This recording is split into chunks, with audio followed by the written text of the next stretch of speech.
Well, hello again, everybody, and welcome to Marshfield, Wisconsin. It's non-conference football. It's week 2, August 28th, 2026, the home of the Marshfield Tigers in a beautiful stadium in central Wisconsin. Hello again, everybody, and welcome. I'm Kevin Westhouse, joined by Jeff Johnson, the artist Rob Derry, and Braden Engstrom, the maestro, over here getting it done on the production tonight. Let me see. There we go. I'll get that out of the way for you. So we'll go right back to Rob Derry. Welcome aboard, everybody. And here we are, week 2. Let's see if the River Falls Wildcats maybe have found some answers, Jeff, from week 1 to week 2. I know Coach was not happy after last game when I went down to the field. No, he definitely wasn't. Certainly not the Wildcat version of football that we're used to or more accustomed to seeing out of the Wildcats. But on the other side of the coin, it's a very young football team, a lot of inexperienced players. They got their feet wet last week with their first version of varsity football, and I expect certainly a much better effort tonight out of the River Falls Wildcats. Yes.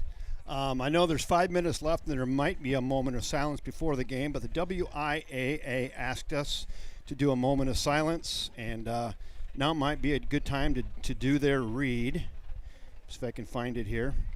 This is from the WIAA, and let's just take 1 minute here and pay respect to Adam Mossman. So this past Saturday, Adam Mossman, a senior quarterback and defensive back from Alma Center Lincoln High School, tragically passed away. The Wisconsin Football Coaches Association has asked for a moment of silence before every high school football game played in the state this weekend to honor Adam's memory. At this time, please remove your hats for just 1 moment of silence for Adam.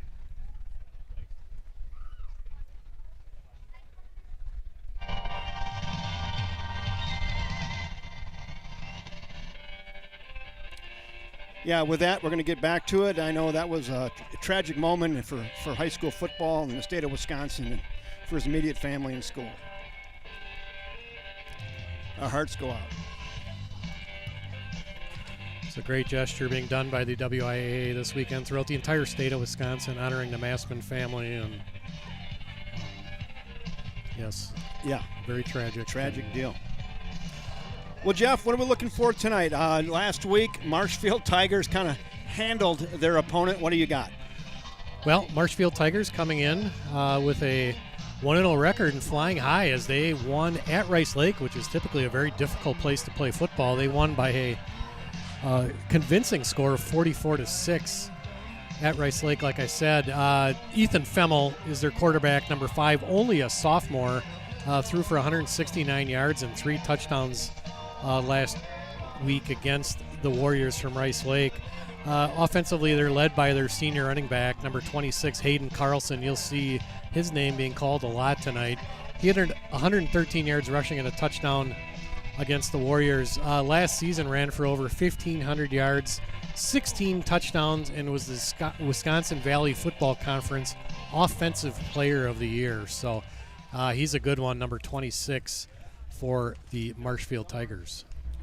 So they have also someone good on defense. Lucas Holland, outside linebacker, 6 foot, 195. He's a senior. Yeah, and he had a astounding 17 tackles, 4 tackles for loss for the Tigers last weekend against the Warriors. So watch for him. Some late arrivals. So hold on 1 second. Let me go down and you keep talking. I got to work these guys. Hold on. Yeah, as we started to talk about, the Wildcats coming into tonight's game 0-1. They lost at home to the Stevens Point Panthers by a score of 41-18 last Thursday night at David Smith Stadium. Looking for like I said, a better outcome, a better effort tonight for the Wildcats. They're led by their junior quarterback, number 17, Colton Nesbitt. I thought he did a lot of good things last Thursday night for his real first varsity experience. Completed 8 passes for 175 yards and a couple of touchdowns, including a 92-yard touchdown pass to Riker O'Keefe. Kind of really set the tone for Colton's performance last week. Did a good job, I think, of staying poised in the pocket. Had a lot of passes where he was under duress. And here's that moment of silence. Senior quarterback and defensive back from Alma Center Lincoln High School. who tragically passed away on Saturday. The Wisconsin high school football community sports and mourns with those directly impacted. At this time, we ask for a moment of silence in Adam's memory. Thank you.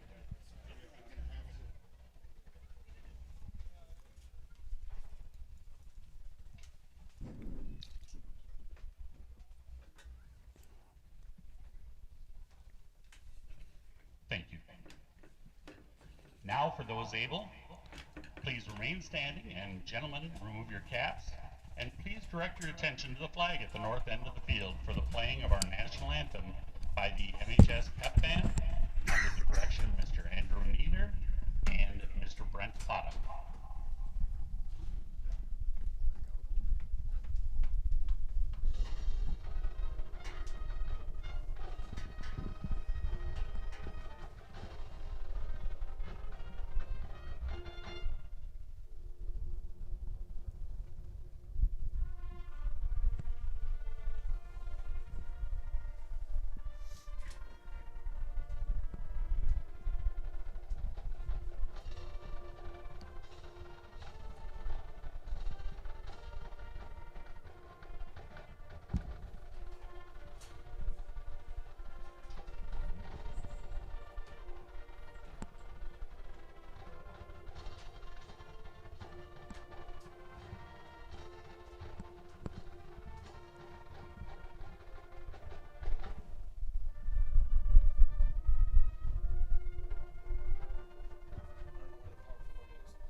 Good evening and welcome to Marshfield High School for some non-conference WIAA high school football.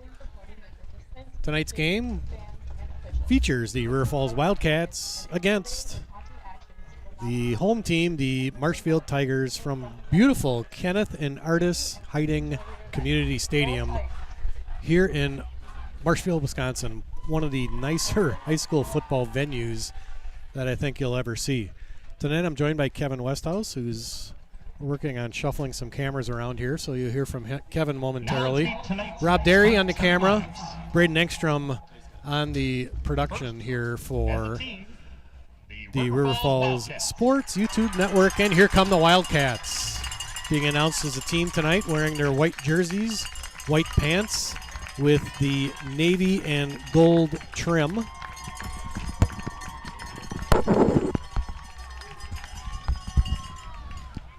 Thank you, Jeff. Yeah, you bet. Wildcats looking to get back into the winning column as they suffered a tough defeat last week at home to the Panthers from Stevens Point High School. Yeah, that was a little bit of a, what do you call that in football? When you make a play on the fly, a little bit of improvisation there. Yeah, for sure. But so heavy improvisation. Number 5. We figured it out. Yeah, we thought we had a booth to ourselves, and then at wide receiver number 10. We did not. Colstead. So we're good now. Braden, how are you? Good. Good to see you, Braden Engstrom. Wide receiver number 15, Kevin Larson. Yeah, that sun is right into the camera.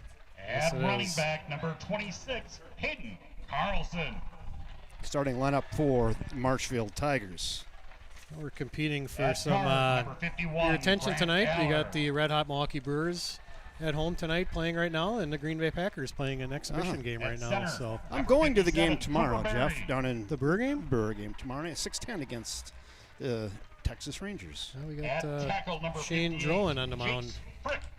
Yeah, they switched that up. He was supposed to pitch tomorrow night, but because of the injury the other day, they moved everybody up a day. Okay. Number 60. So Drowan is pitching tonight. Oh, he's No, Henderson's pitching tonight, so Drone tomorrow. Also at guard number Yeah, it was going to be 64, Henderson Caleb tomorrow, and Hebert. was supposed to be Mizorowski tonight. So can you imagine buying those tickets in Milwaukee and then going, "No, we switched it up on you." Yeah, sorry, our And bad. at tight end number 81, Derek Stretz. Yeah, they got a big series I'm coming good up there. coming up next week. The Wanna Tigers are practice coached with by Here. Dennis Gadel. And the Wildcats will receive the kickoff. You could do the Marshfield transition and right there River too. If you Falls click High on School that one, that'll bring it. Thank Leach tonight's Insurance officials transition. for their experience, effort, and desire to give back to education. All right, here we go. A little scramble up in the booth, but we're good to go now. Thank you to tonight's I lost my officials pen assigned by somewhere in the that melee, WPC but and we're good. VRC conferences. River Falls will be back deep Dave to White, receive Scout. against a pretty tough Marshfield Dave Tigers Johannes, team. Let's Dale see if the Bach, Wildcats and Bob Cahill. got their head right tonight here as they travel 2 hours and 20 minutes over to Marshfield, Wisconsin, center of the state, to get after it here with the Marshfield Tigers. At some point tonight, Jeff, I am going to call them the New Richmond Tigers because they look and they're same mascot and the whole works. Hey, at least they're in gray, so Yes. maybe that'll help a little bit. Yeah, that's an unusual color football jersey. You don't see a lot of gray on gray jerseys. No. The Tigers. All right, sun finally going in behind a cloud to bring you the good pictures tonight. We got some new commercials set up. We have a new sponsor, DBAT. They're in the revolution of ads tonight. On the near side, we have number 3, Oliver Simmons. And on the far side, it looks like 20. I can't make that out either. It's a 2. We're going to find out in a second. Yep. Here we go. This is number 30, Severin Conradi kicking off, and we are away here on a beautiful Friday night from Marshfield, Wisconsin. Fielded down at the 5, up to the 10, 15, gets the edge, cuts it back up. Nice return out to the 28-yard line. Oliver Simmons with the return. Nice return there by Oliver Simmons. Ran very confidently, got to the edge, and got himself a 25-yard return out to, they're near the 30-yard line. Colton Nesbitt is the quarterback. He'll be flanked by Trevor Bartlett, I'm assuming, in the backfield for River Falls. You are correct. Bartlett, number 32. Nesbitt, number 17. Hey, Gary Lubich, welcome aboard. Get up on the chat section, say hello as we settle in here. Max Helmaniak also in the We got to backfield. get the clock over, I think. Helmaniak, number 9. Yeah, it's just got to get it to the live. Pitch that time to Riker O'Keefe. It looked like Colton didn't have the best grip on the football when he threw it. And Second down and low. 10. See, look at the lighted down marker, Jeff. That's a little This kind of new. This is everything about this place is screams out class. Put some new Duracell AA batteries in there. Here we go. You got a little movement and flags. Looks like the left side of the offensive line maybe got a little bit of an early start there for River Falls. It'll be 2nd and 15 now. Yeah, it looked like actually I saw movement on both sides. Number 77, McKeon Grathwall, the right tackle, moved early. Backs him up 5. 2nd down and 15. Look at bunch formation here on the near side. Charlie Burke, Riker O'Keefe, and is it Oliver Simmons as well? I couldn't see the near one here. Blocked by the referee. That's actually Bartlett. Bartlett back to pass, looking. Now he rolls out to his left, looking down the field. Got a man. Go in and out of the hands of the intended receiver, Mason Fox, on the far side. He had him, Jeff. Yeah, that's a pretty tough throw for a right-handed quarterback to make. Rolling to his left, Colton was able to get his feet set and made a pretty good throw over to Mason Fox, and he just was not able to haul it in. Right. So we'll have to get ready for that. I'll head kind of. All right, it's the 3rd and 15. Let's see here. I've got to go aerial again. 3 receivers up top. Nesbitt back to pass, looking down the field. Crossing route. Got a man. Tight window! He's got it! Oh, what a catch, Charlie Burke! Real tight window right there. And what a pass. What a catch. Let's go back, take a look at that right here. Yeah, the Wildcat offensive line did a really good job of giving Colton some protection that time. was able to get his feet set Oh, and what just a put pass. a nice throw on to Charlie Burke, and he was almost able to elude that tackler for a touchdown. Great start for the Cats. Our first Leach Insurance look back of the night. Steve Leach picked a good one, didn't he? That's a good. He did. First and 10. Far side, swing it wide. That goes out to Riker O'Keefe. He's dancing, he's juking, he's jiving. He's probably got about 4, Jeff. What do you think? Yep, about 4 yards, 2nd and 6. Pass to O'Keefe, gains Nice a few. play that time by the Tigers defense. Cashton Anderson Guilty with the stop. was in on the tackle. Somebody find the clap emojis. Second That was and one 6. heck of a pass and catch on 3rd and 15 in a pretty tight window. Yeah, and again, the offensive line did a really nice job of giving Colton some protection there. 2nd down and 5. Hand it off right up the middle. The kid, the road grader, for 16. Bartlett finally brought down by number 4, Landon Truby, and number 8, Cashton Kilty. And man down on the play. Truby still on the ground as he took the brunt of the hit from Bartlett gets that Bartlett. catch. Let's start right there. Let's start at First National Bank. Let's go with First National Bank of River Falls. Thank you for sponsoring Allie Massa and the Massa Mortgage Team. At the 24. They're Leach Insurance. We already caught one of those Leach Insurance lookbacks. The Garage, Bikes and Brews. We got the Garage Grinder along tonight. And want to thank Sarah Jenkins with Property Executive Real Estate and our newest sponsor, DBAT. Thank you, DBAT in River Falls. Work on your hitting, work on your pitching. Like they say, you've missed 1 day of hitting practice, you notice. You missed 2 days, and the coach notices. Give them a call down at DBAT. That goes for pretty much any sport, Right? doesn't it? Miss 1 day in the weight room, you notice. Miss 2 days, the coach notices. I'm certainly not a doctor, but my guess is that Truby might have got the wind knocked out of him. He'll get his diaphragm rearranged, and he'll be back in the game. Yeah, Trevor Bartlett lowered the hammer on him there, and you heard some wheezing. He'll be good. Another Wildcat first down. Excellent drive after a 3rd and long conversion on that long pass play to Charlie Burke. Yeah, that penalty, you thought, uh-oh, here you go again, and then they make that, real nice 3rd down conversion, and now here you are, 1st and 10 again with a fresh set of downs. Nesbitt handed off to the outside, dancing. Trevor Bartlett pushes the pile forward. That's a tough 8 yards there for Trevor Bartlett. 2nd and 2 now for Bartlett. Excellent work by the left side of the Wildcat offensive line.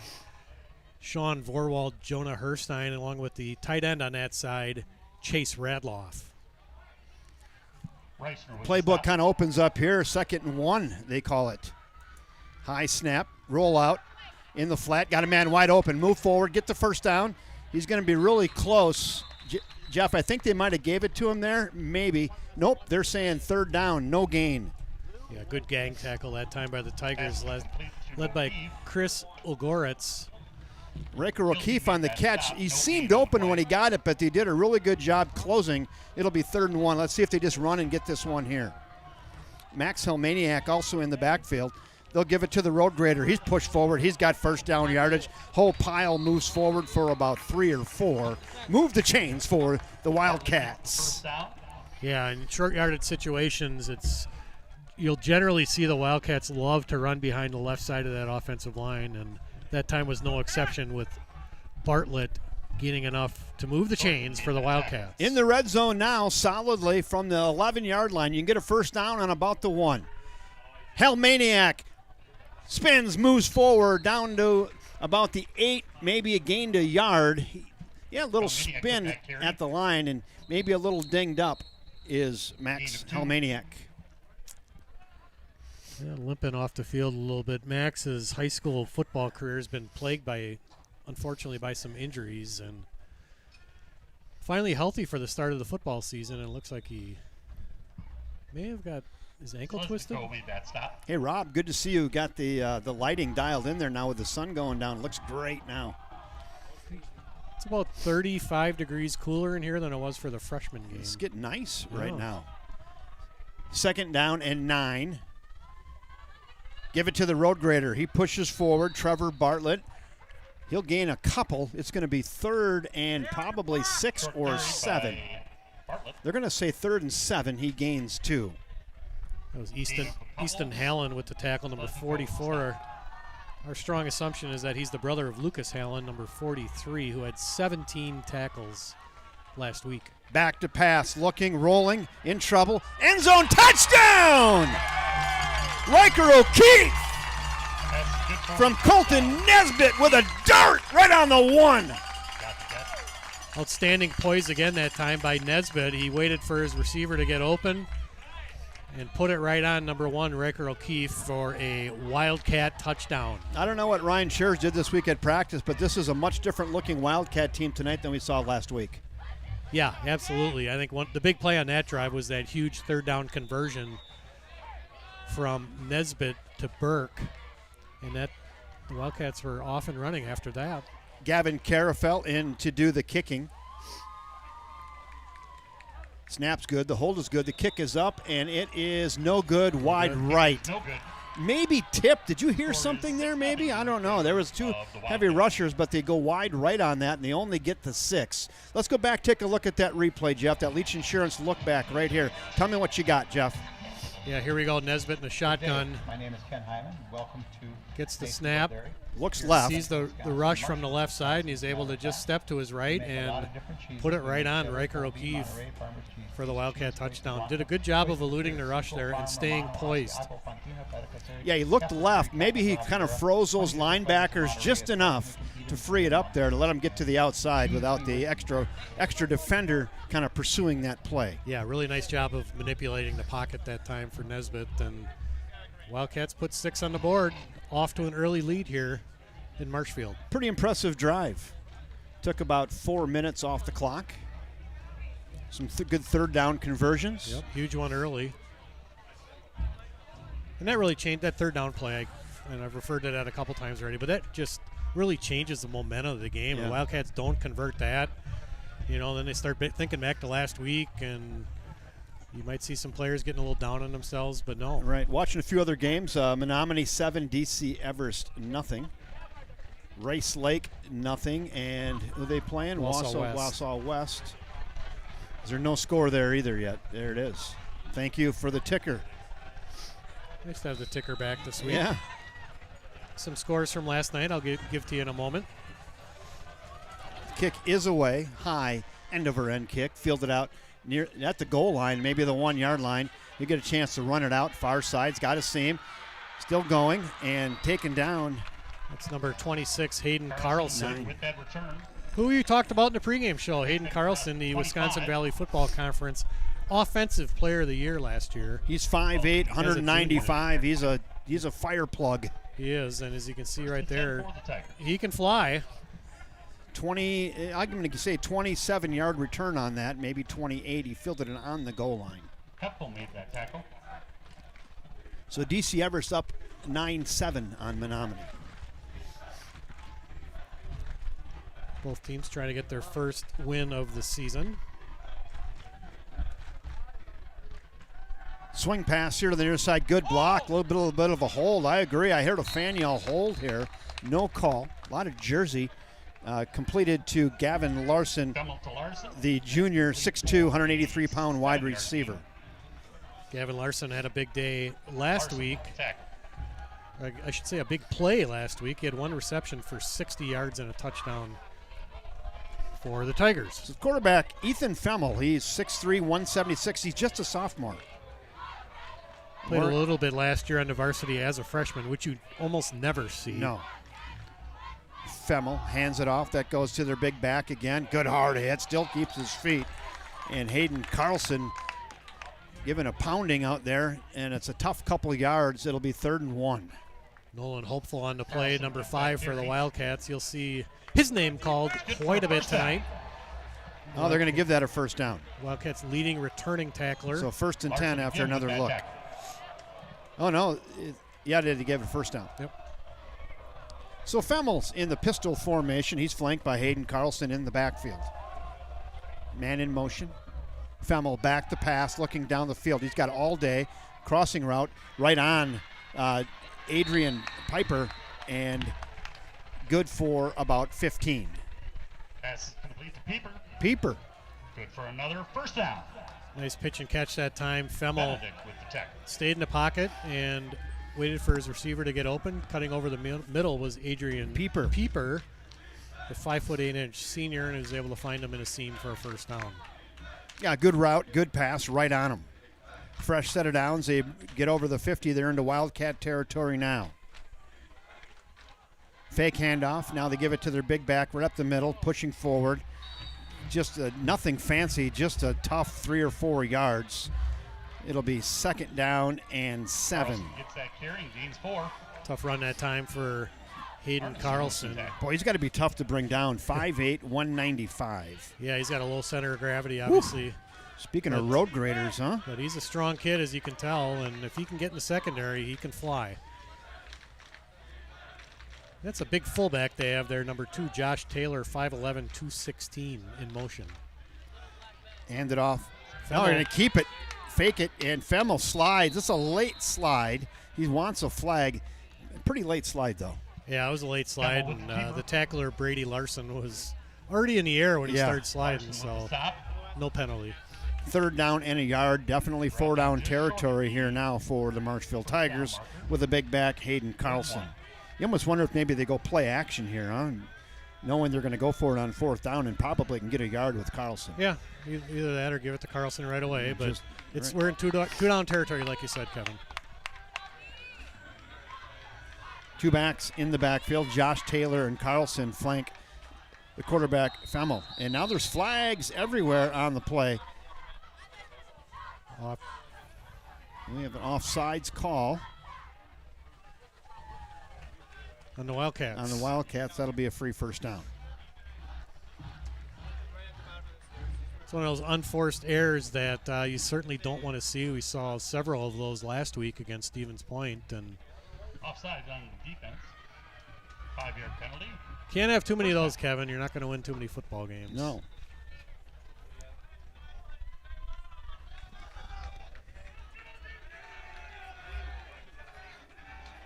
Fresh set of downs, 1st and 10. Femmel flanked by a couple backs. He's back to pass, looking, he has time. Going for the end zone. Flag on the play and broken up, incomplete. There's a flag on the play. I think they're going to call a hold on Marshfield. Really good pass. Nice defense. Who'd you have down there breaking? Oliver Simmons, number 3. Here's breaking. Well, let's take a Leach Insurance look back on that. Yep. Top of your screen, Oliver Simmons guarding the receiver man-to-man, and he stayed right with him and was able to get a hand on it. Good breakup by Simmons. Wouldn't have counted anyway. Taking him a while to march this thing off. They still haven't marched it off. I think the Wildcats are to decide if they want it. Oh, yeah. They're saying, push him back. Yeah, we're going to take it. Holding call against the Tigers. It's holding, so that makes it 1st and 20. Roughly, yeah. Got to take that. Yep. I'm not sure it took so much time there. I don't either. 1st and 20. Femmel now under center. Femmel hands it off. Oh, I don't know if that was a tackle or he just tried to jump over the pile and lost his footing. Probably give a tackle to big old number 50, the sophomore Alex Simpson there. Did he trip him? Yeah, he may have Here's tripped the him. replay. Let's take a look. Alex looked like he was on the ground and he was trying to hop over him, and I think he just maybe whipped him tripped. down. Yeah, maybe.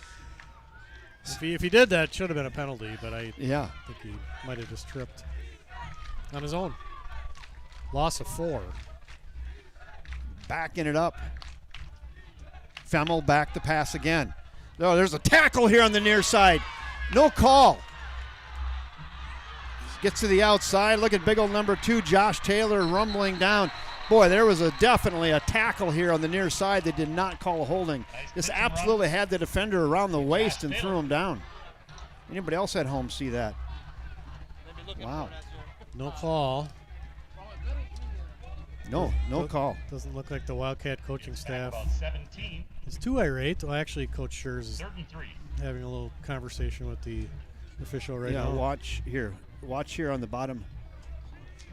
Right there. Yeah, looked like he hog-tied him, didn't he?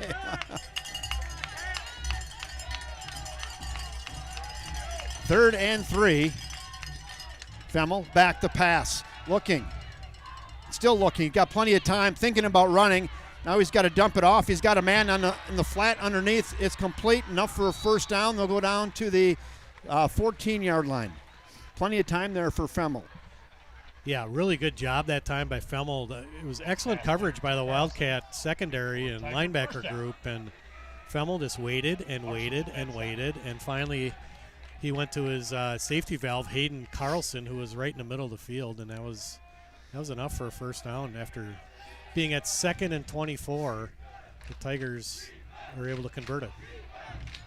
Good coverage downfield. Femmel had to scramble, and he kept his eyes up, and nice play by the sophomore.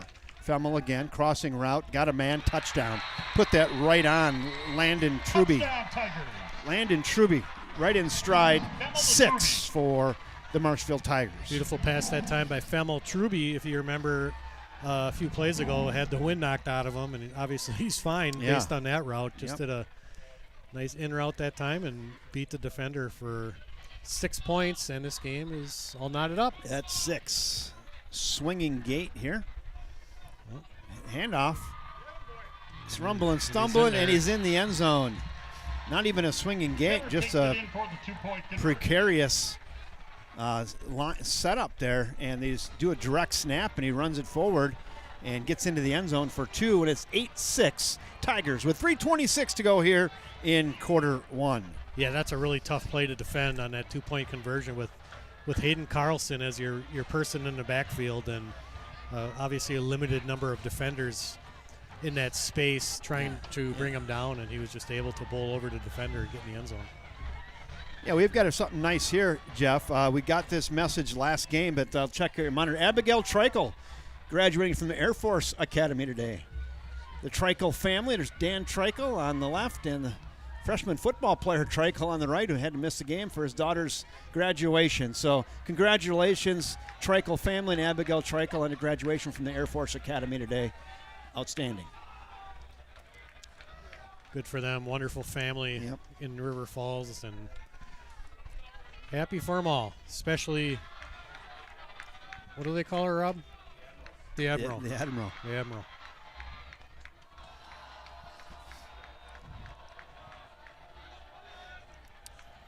Yeah, you can graduate from the Air Force Academy at that age. You're pretty good. You're one up on a couple of kids. Yeah, no, that's for sure.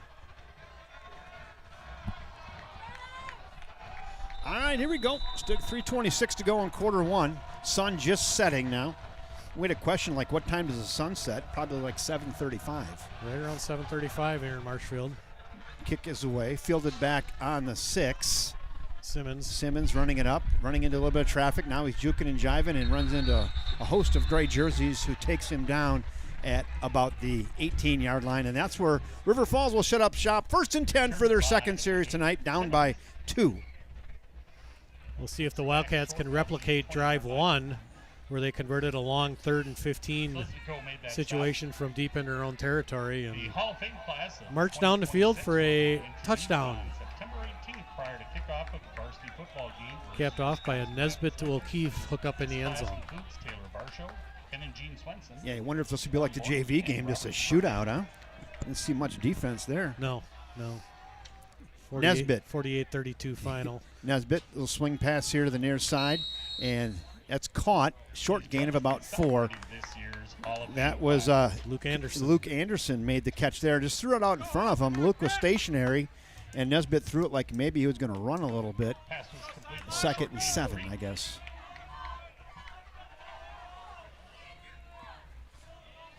Good play design. Tell you Luke Anderson's story after this play. I like it. I can't wait. Road grader cutting forward, spinning, moving, headed towards first down yardage. He's going to be about a yard short. It'll be 3rd and 1 for River Falls. Talk to me about Luke Anderson. Yeah, so Luke Anderson, he's kind of moved around on positions a little bit. He played some defense last year. As a freshman, I'm not sure if you were doing this game with me, Kevin. Maybe it was Bull Herstein, but we covered a freshman game, and Luke Anderson kicked a 48-yard field goal in a freshman football game. I remember that. And in New Richmond on that middle school field. I remember that. He gets to the outside. He's got first down yardage and more. Look at the kid go. The high knees out past the 40-yard line. Trevor Bartlett came to play some football tonight. Trevor Bartlett with the big 3rd down conversion, 3rd and 2. You expect the Wildcats to run up the middle or off tackle. Instead, they veer left. He's able to get towards the sidelines and convert the first down for the Wildcats. Swing pass, fake handoff, far side to Charlie Burke. Burke's got first down yardage. Boy, he shifted gears early and got the RPMs up, and like someone shot him out of a cannon for 13. Yeah, Charlie seems to have his bearings a little bit more this week than he had last week. You could tell he was nursing a hamstring and had missed missed a few practices, but he seems to be 100% and all set to go tonight with a couple of big catches already. This time, Colton Nesbitt will keep it on the direct snap and runs forward for a yard. Hey, Big Boy from Family Fresh says he works with Oliver at Family Fresh. He's a good young man and a hard worker. So there you go. Yep, he is. Coached Oliver when he was much younger, and he's got that nailed for sure. Super kid, quiet kid, but a really hard worker. Swing pass again, far side to Burke. Burke doesn't quite get first down yardage, pushed out of bounds about 2 yards prior to the yard line to gain. But it'll be third and very manageable, and a flag on the play on the far side. Love it. What do we got here? Some type of late hit out of bounds, or we have a hold? We have something against River Falls. We got a hold on the Wildcats. Hill made that stop. There was a hold on the play. Ball's going to be coming back. Got a very descriptive PA announcer on the other side of the field, as I'm sure you can hear in the background. Rice Lake 6, Wausau West 6 in the second quarter. Menominey's got on the board. They trail DC Everest by a score of 9-7. Some other scores from last night in the Big Rivers: Chippewa Falls 42, Eau Claire Memorial 6. Hudson 48, Eau Claire North 10. Superior falls to Wisconsin Rapids by a score of 35-15. And then the big one, New Richmond, all over that team we saw last week. Stevens Point by a score of 48-14. Yeah, could that scare you a little bit, yes, maybe? Yes, it does. Yep. Stevens Point certainly appeared like a good football team. I watched a little bit of that game last night, and Stevens Point didn't look as crisp as he did the week before. So, whatever that means. New Richmond's the real deal. Yeah. They got a great running back in Austin Whittick, and just a big, tough offensive line. 2nd and 16. Nesbitt stepping up in the pocket, looking downfield. Got a man caught to Trevor Bartlett. Nice check down there to Bartlett. He was really near the line of scrimmage, but he chucked it down to Bartlett, and hey, they get a good positive gain out of it. It'll be 3rd and 9. Yeah, that's called 3rd and 8. 3rd and 8. Making something out of nothing there. He didn't have a whole lot and was able to at least generate some positive yardage there. 3rd and 8. If they get 5 here, it's going to be a decision to make for the Wildcats. Back to pass, has time. Going for the home run ball. Got some separation off the fingertips of Riker O'Keefe. O'Keefe wanted a flag, didn't get it. He got some separation there, just off his fingertips. I thought they might have had the home run ball, but not quite. Yeah, again, a nice throw, I thought, by Colton Nesbitt. He put it right on O'Keefe, and he tried to one-hand it and just wasn't able to bring it down. Hey, Josh Harder says hello, everyone. Good crowd tuning in here. Real good. Good game thus far, 8-6. Punt time for River Falls. Gavin Carafel do the punting, high snap. Oh, nice job to get that. Run it. Now he's going to punt it. That's a good thought, though, and he gets a good kick. And out of the end zone. That's okay, though. Carafel thought about tucking and going. How do you not get an illegal man downfield on that? Yeah. Well, in a punt, I guess you could in a punt, though, couldn't you? Yeah. Brought back to the 20-yard line. First down, 10 from Can you in a punt, I think? Oh, I think so. Anyway, it doesn't matter. He kicked it out of the end zone. They'll go 1st and 10 from the 20. Yeah, he had thoughts of running that, didn't he? But you know why he didn't run that? Because he was 6 feet from his head coach. And he said, kick it. Kick it. Now. No. Yeah, 4th and 5, he might have made it. Yeah. Yeah, 4th and 8, 10, 11, or whatever it was. That would have closed in quick, huh? Yep. All right, pistol formation for Marshfield, their second possession. They went right down the field on possession one, and right away they start out with Josh Taylor, who's got some speed, and he breaks the 50. The ball's on the ground. Let's see. And they'll get recovered on the 20. They're just going to have to go back to where it was fumbled, though, I believe. Heads up recovery by Aiden Pieper.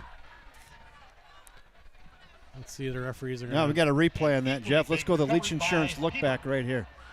Yeah, just a big run up the middle and just lost control of it.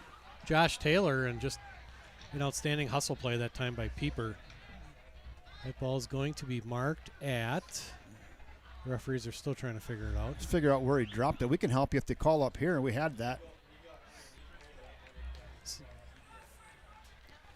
The referee standing at the 20. Let's go back and look at that replay one more time, and let's look and see where he fumbled that. Okay. One quarter play, we have a score of 8-6 in favor of the Tigers. Let's just see where he fumbled that. We can tell you how close their mark is going to be. 50 to 45. 45. See, I think it's marked at where it's recovered, isn't it? Can you advance a fumble though? A forward. He didn't advance it. He just fell on it. Yeah. I don't know. So let's go. Hey, let's go thank our main sponsor, First National Bank of River Falls, with their brand new commercial right here. Hit the volume down. That's the last one. Great work, everyone.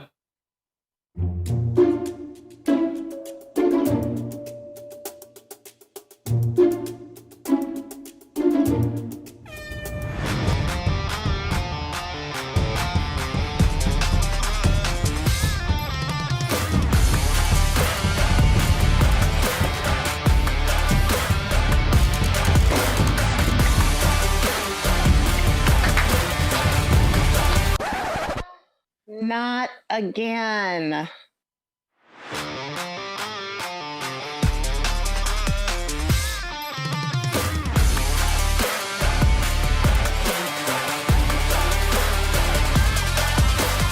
Thank you, First National Bank of River Falls, proud sponsors of everything Wildcat Sport, right here on the River Falls Sports YouTube network, straight off the editing room floor. Rose was right, looking, end zone, 5, and he is out at the 2. He sniffed end zone, but he couldn't get in, pushed out of bounds, and it'll be first and goal from the 2. Good strong throw that time by Femmel to his receiver, and Will Benedict saved the touchdown by knocking him out of bounds at about the 2. The 2.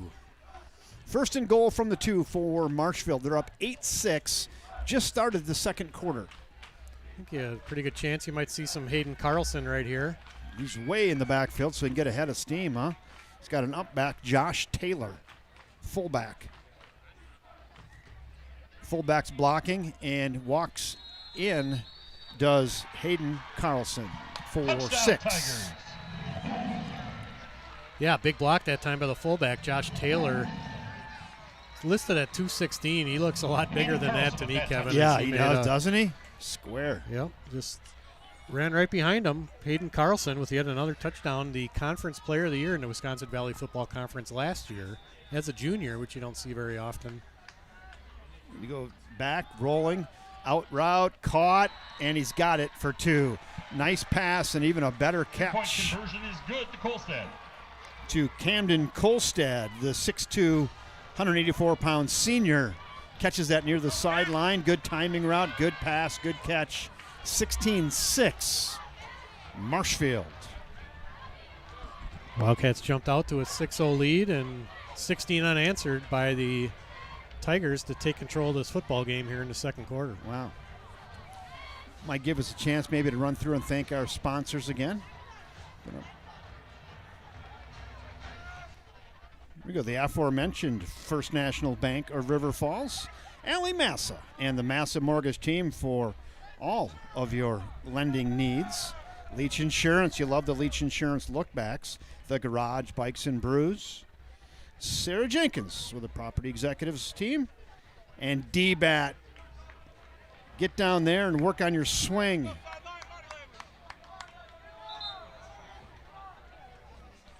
The ever-growing list of sponsors, Kevin. Yeah, You're doing a lot of sales. I get the call and, hey, can you do it for me? I'm like, you bet we can. You're out pounding the pavement in River Falls, finding these brand new sponsors. They're calling. They know where they get some exposure. Yeah.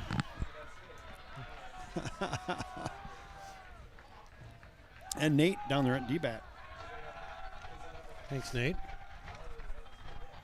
Yeah, they got a good thing going on down there. They got a lot of good coaches, a lot of good training.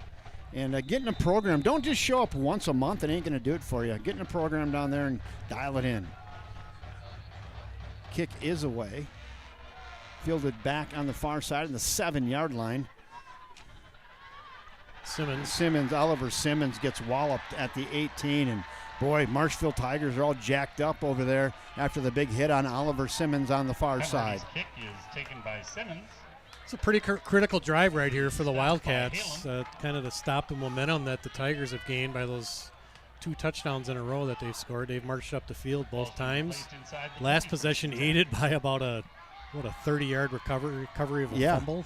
So we learned that you can, if you fumble and it advances, I guess if you fall on it, you're good. Yeah. Maybe that's something inside 2 minutes or something. I don't know. Like inside the 10-yard line or 20-yard line. There's some rule around a rule there. All right, Wildcats down by 10. They got to find a way here. Nesbitt handed off. Runs off the right side. Does Trevor Bartlett. Gains a couple.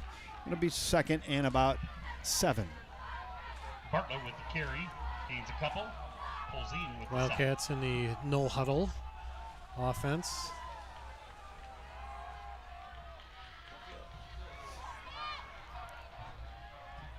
Second and 7. It's keeper. Little quarterback draw. Look at the big guy go. Nice quarterback draw by Colton Nesbitt. We saw that play run earlier for about 2 yards. That time Nesbitt had the parting of the Red Seas, and he moves it ahead for about 10, and they get a Wildcat first down. That worked really well. Yeah, big conversion right there. Wildcats were in a second and long situation, and Nesbitt uses his legs to get the first down for the Cats. Nesbitt again, pump fake. They'll dump it off far side. I think that one, is that Luke Anderson that made the catch over there? Number 8, right there, Luke Anderson, the 6'2", 210-pound receiver. That's a big receiver. Speaking of big, Colton Nesbitt's quarterback on their quarterback draw. He's 6'6", 210. He's a junior. Big kid. As we talked last week, he's 6'7" on the basketball team, in case you're wondering. He's going to keep it again. Oh, and punishing! Got the replay on that. Nice hit there. Nesbitt lowers the shoulder. And let's go back, take a look at that right now. Watch him lower the shoulder here, Jeff. This is just a fun football run here by Nesbitt. Watch him lower the shoulder right there. Hello. Yep, fake handoff right there and tries to run over Wes Nowitzki, the middle linebacker. Nesbitt again. This time that play's going nowhere, and they're not going to like it. It'll be 4th and long. There's a flag on the play, though. That play never got going. Let's see what this is. I thought it was an offensive. As a flag, I thought it was an offensive penalty. Yep, it is. They're going to decline it, but isn't a movement a dead ball? That's why I was confused. That's why Nesbitt kind of stood up. Like, I think he saw the flag, and he's like, this play's over. The refs are going to talk it over here. Right. Maybe that's what they're talking about right now. Did you see how they kind of stood up, though? Yep. And then they let the play continue. Now they want to decline that. But I thought procedure penalty. I guess not. There's a lot of things I don't. Illegal motion declined. Okay. So, it's not procedure. It's illegal motion. That's different. Yeah, it's different. Menominee leads DC Everest by a score of 13-9 in the second quarter. Rice Lake 8, Wausau West 6, also in the second. 4th and about 5. Jaden Osborne, if you want, you got to DM me in River Falls Sports Facebook page. Instant message me there, and I'll get you hooked up. Yeah, you got to punt here, Kevin. Yeah, you do. You can't. No, you can't give him the ball here in plus negative territory here. 4th and a long 5. Carafell in the punt. Good snap this time. Carafell gets it away. Wobbly kick. Fielded on the 33. Move forward. Good hard run. Still keeps his feet. He's a load and taken down. That was Bull Benedict with the body slam. Number 26, Hayden Carlson. Boy, he's a load. He's a tough to tackle, and Benedict says, I'll have some of that, and body slammed him. Yeah, speaking of tough, Bull Benedict's a tough kid, only a junior. 5'11", 195, big, strong kid. Hey, Scott Mann, welcome aboard. He said he got his fish and Wildcat gear in the mail yesterday. Hey, so nice. There you go, Scott. Boy, Kevin, you mailed that like a month ago. U.S. mail. It's kind of slow. It's Pony Express, I guess, huh? All right. Want to see those pictures, Scott? Yeah. First and 10. They're in Wildcat territory to start this drive. Wildcat's got to find a way to punch one free here, maybe. Back to pass. Looking now, he's going to step up in the pocket. All kinds of room. Throws it out in the flat to Camden Kolstad, and Kolstad's got 12 yards. That was really close to. Yep, there's the call right there. He was over the line of scrimmage. Kevin. I thought so too. There it is. Yep. There It took about 10 seconds for the ref to throw. He was the flag, about 3 yards. There it is. Yeah. Jeff, let's go back. Let's go back. Look at that one more time. So I wasn't quite ready, and we'll look at it one more time as soon as this runs through. Line of scrimmage Here it was is. the 49-yard line. So see where he throws it. Yeah, it's a 48. It It was was a close. yard. It was a yard over. That was a good look at it, though, Rob. Nice work. As always, the artist, Rob the Derry. artist, bringing that right into your living room. Got a lot of high-priced talent in this booth. We do, Tim seriously. and Engstrom, and Yeah. not us, but We're just those two. We're just a riffraff up here Yeah, now, yeah. Jeff. Yep, the B squad. It's a three-legged stool, and you and I are like, we got like our legs like a rubber hose. Yeah. It's tough. Compared to those two. Right. All right, that's a 5-yard penalty. They first and 13 now for Marshfield Tigers. Yeah, this sophomore, this Ethan Femmel, he's pretty good, isn't he, at quarterback? He's a good quarterback, yeah, Marshfield. and he's only going to get better as he gets stronger. You can see with his frame, he's got plenty of weight good weight that he can add to his frame. And How do you get to 6'3", 176 as like a 16-year-old? yeah, Good Lord. good looking quarterback, very poised, especially for a sophomore. Drinking that whole milk up here in Marshfield, delivered by the Amish. I don't know. We have a timeout called. Timeout by on the Tigers. field. That'll give us a chance to go thank Sarah Jenkins, Property Executive Real Estate. When the Wildcats take the field, our effort, intensity, and unity speak louder than words. We don't wait for attention. We earn it. Every hit, every play, every victory.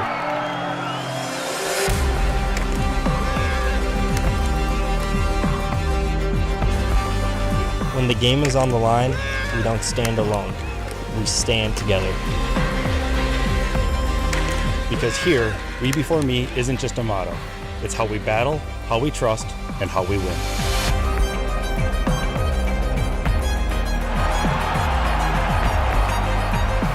Once a Wildcat, Always a Wildcat.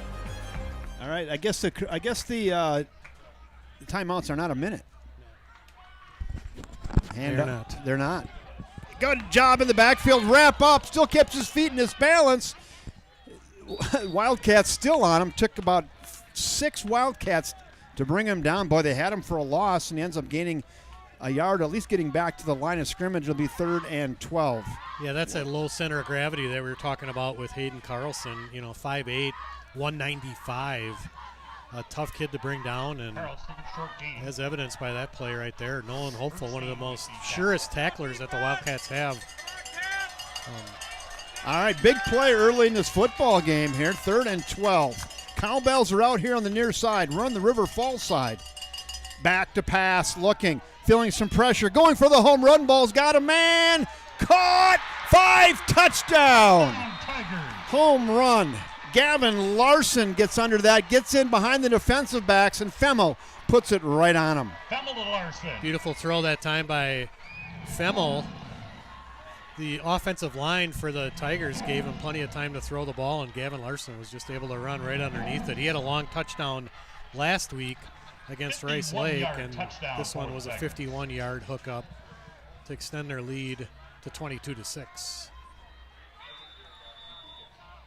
Oh, yeah, it's a little bit blurry, so I might work on that at halftime.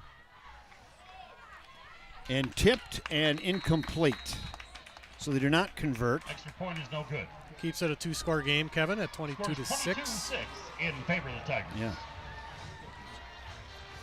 So I'm going to go up here just for 1 second and futz with the lighting on my clock camera. So hold on 1 second. All right.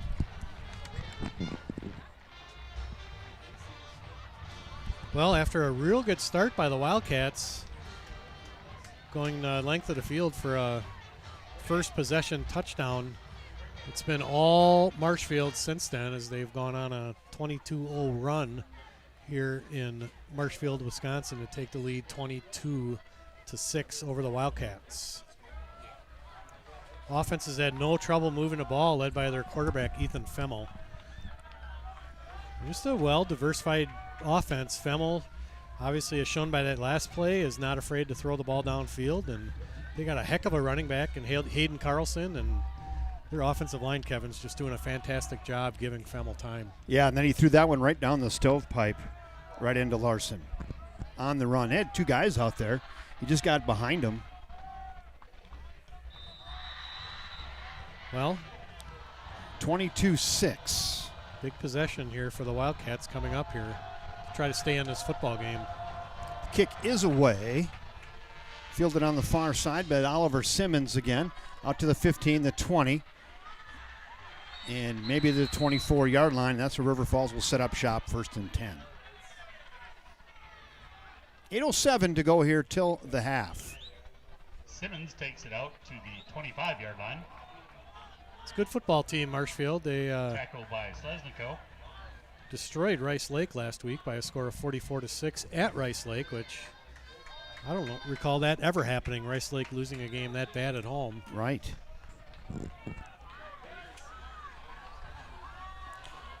They're no slouch. Well, the Wildcats need to find a way to get down the field here and keep this thing within striking distance. Back to pass, still looking, has time. Now he's going to have to get rid of it. Throw it to the far side, and that's a wise play to throw it away, and someone got wrecked over there on the sidelines. Yeah, Charlie Burke took a shot over there, and tackled by Gadel. Looks like he's good. Nesbitt had plenty of time, Jeff. Just He couldn't did. find anybody open. Good coverage downfield. Yeah, great comment there. The Wildcat offensive line, they have given Nesbitt a lot of time to throw the football tonight. They've done a better job of that this week, I think, so far compared to last week. But unfortunately, that time, Nesbitt couldn't find anyone. Good coverage by the defensive backs for the Tigers. Yeah, it's heavy on the coverage here. Now again, Nesbitt steps up, looking downfield, and nobody's there. He's waiting for his receiver maybe to come back to the football. He didn't, and it falls incomplete. It's 3rd and 10. Pass ball short. It'll be 3rd down. Yeah, that was Luke Anderson running up the right sidelines there, and Nesbitt rolling to his right, trying to make that pass, and a little bit short. Another big 3rd down play here for the Wildcats. 3rd down and 10.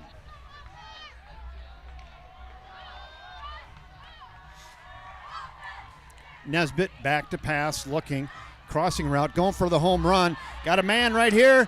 Little contact. The referee reached for the flag, and then he said, no, it wasn't a penalty. Charlie Burke looking for a call, didn't get it. Pretty good pass, pretty good coverage, though. We'll give him that. Yep, I thought so too. I thought that was a good no call. Yep, I'm with you. Nesbitt tried to give Charlie a chance to catch it, and he did. But good defense that time by the Tigers. Couple of defenders around Charlie Burke, the senior. Punt time again. Gavin Carafell in the game now. Gavin getting a workout punting today. Yeah, he is.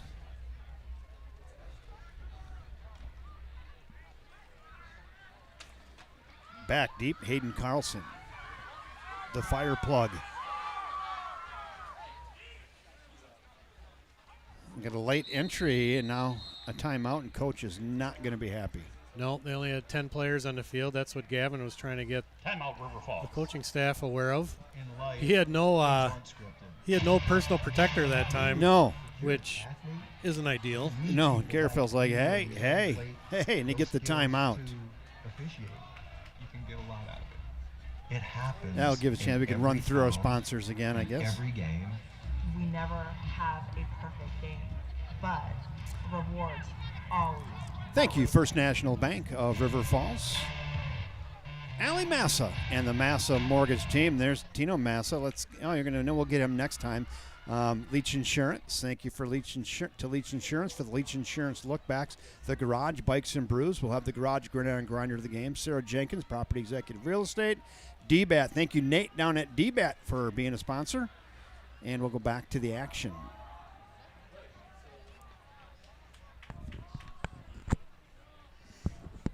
Punt time again. Had to burn a timeout on the punt. End over end kick. See if it gets a Wildcat bounce. Not really. Just kind of checks up. Hey, that might have hit him. I don't think so. Not quite. No. Thank you. It'll be down the 41. Good punt. And 41-yard line is where Marshfield will set up shop. We'll get a Brewers score. Brewers 2, Texas Rangers 1 in the bottom of the 5th inning. There we go. Arizona Cardinals lead the Green Bay Packers by a score of 17-10. 9 minutes left in the second quarter in that game. Played by a bunch of guys that nobody's heard of. It's the way they roll.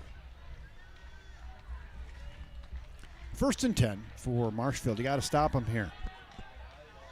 Down 22-6 with 7:32 to go till the half. Ethan Femmel hands it off, gives it to their big unit. That's number 2, Josh Taylor, 5'11", 216. He looks 226. Big kid. Pushes forward for about 4 yards. Taylor had that fortuitous fumble earlier in the game where he fumbled the ball around the 45-yard line. 20 yards. Kicked it 25 yards. Yeah. That was a big play in the game, actually, and Marshfield was able to punch it in after that. 2nd down and 6 for Marshfield. Nose of the ball rests on the 45-yard line. Femmel in the pistol formation. He'll keep it. No, direct snap to the back, to the big back. I think that one direct snap to Carlson, didn't it? Yes, sir. That was Hayden Carlson right there with the run. Was able to gain another 5 yards. It's a little Wildcat there, right to Carlson. It says, I'll just huck it up in there. 3rd and 1 now. Nose of the ball rests on the 50. I think, Kevin, there's a pretty good possibility you're going to see Carlson again right here. Possibly.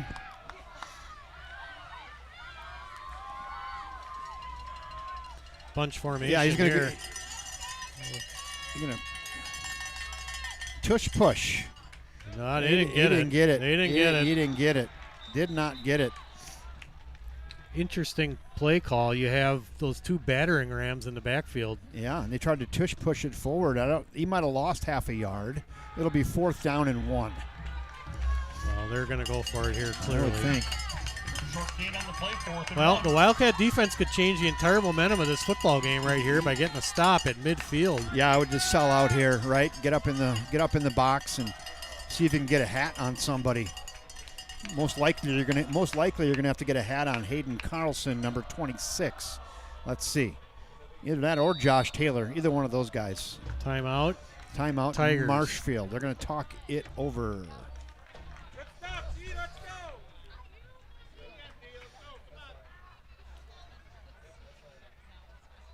What other housekeeping can we do?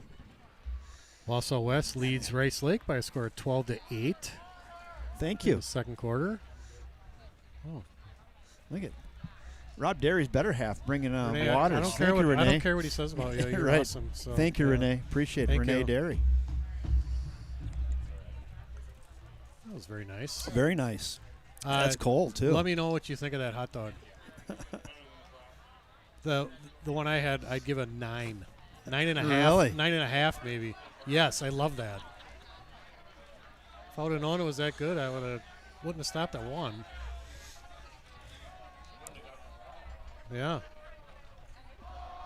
All right, 4th and 1. Here we go, Kevin.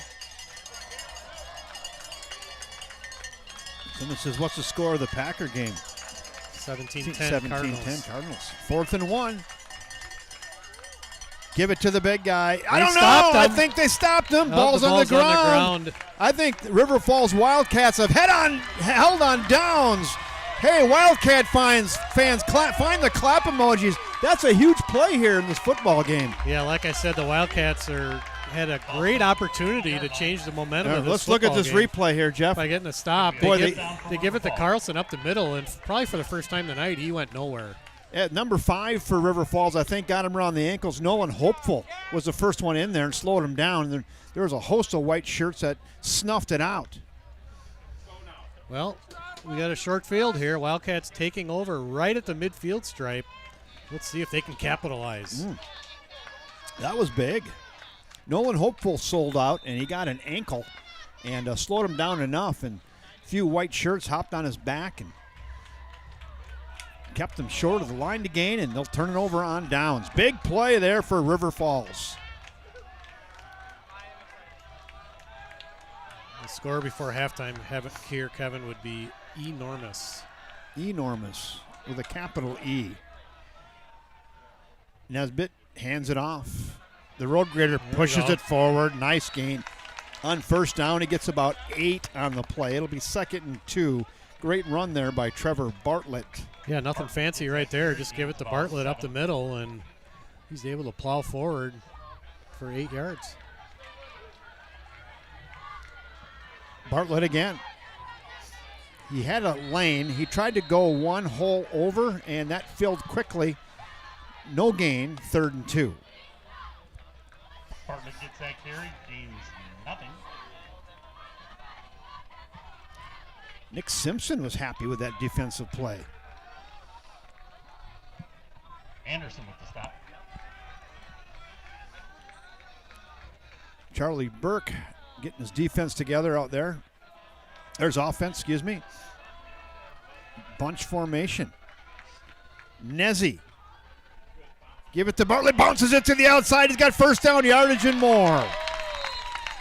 Good seal blocks there, and he got to the outside and gained about 10 on the play. Everything on the ground so far on this drive for the River Falls Wildcats. 3rd down conversion that time by Trevor Bartlett moves the chains. Nice drive here for River Falls. Stop route. It's got it. Look at the kid go. Head down. Charlie Burke shifting gears, moving it into the red zone. Gain of about 16. Nice play there by Burke. Boy, he got quick, didn't he? He really did, and excellent throw that time by Nesbitt. Put it right on him, and Charlie was able to gain a few extra yards. Nezzy, nowhere to go, and he is going to be sacked. That play never had a chance to develop, did it? No, some missed blocks, obviously, on that play. With that tackle. Ethan Halen, the sophomore only, was able to, Easton, I should say, Halen was able to come in and make the tackle.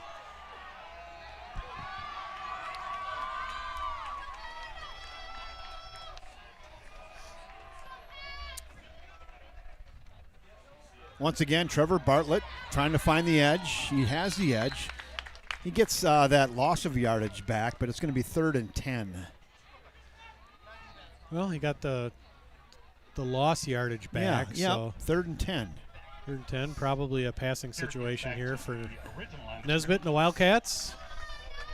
Let's watch Riker O'Keefe up top, along with, is that Burke up there? That's Anderson up Anderson. there. Burke rolling, looking. He's got time, eyes down the field. Got a man in the flat, and it picked off. Intercepted on the far side. That was Landon Truby right there with the interception. He was able to watch Nesbitt's eyes and undercut the route. We'll take a Leach Insurance. We'll take a look at that right here. Watch number 4, Landon Truby. You can see him at the top of your or left of your screen. Dives in there and makes that nice interception. He just closed quick, didn't he? Yes, he did. Just undercut the route. Pass was a little bit short, and Marshfield with a huge turnover right there. It looked like a pretty safe pass, like kind of down and away. And yeah, just that's one I'm sure we'd love to have back right there. Just a little too short. Carlson gets it to the outside. Carlson bangs it ahead for about 4 or 5. Carlson gains about 4.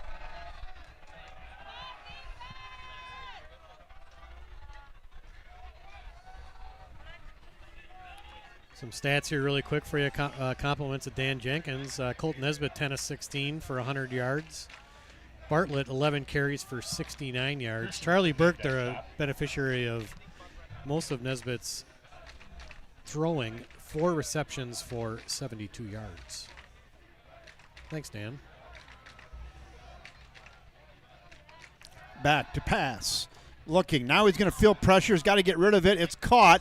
And then, nice open field tackle by number 13, Lane Amadon here on the near side. Great play by Amadon. Yeah, not the easiest guy to get to the ground in Josh Taylor, but he was able to do that. One-on-one. Beautiful job by Lane Amadon giving up a few pounds to Taylor, but went low, which is exactly how you should do it, and brought him down. 3rd and 8. Now it's a big-time play by Lane Amadon there. Ticket number 698. 7147. 698-7147. You win $660. 3rd and 8. Again, big play. What a pick. Back to pass. Now going to do a little delayed handoff. He's scampering for first down yardage. I thought he was going to have it, and he kind of went left, and the Wildcats closed on it. I think he's short. He is short. Wildcats will use the second of their 3 allotted timeouts, as they should get the ball back in some pretty nice field position, Kevin. At this time, if parents of football players and cheerleaders, please make your way near the Tiger. Yeah, with 1:16 to go, they're probably going to get the ball back near midfield.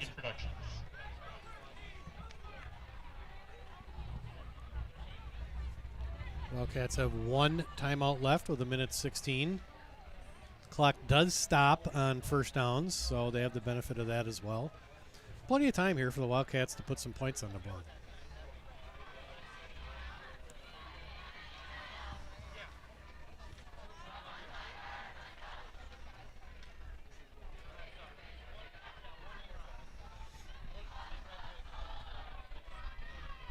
They're taking their time, aren't they? They are. Or they're a timeout. Yeah, timeout. Okay. Back deep will be Oliver Simmons for River Falls.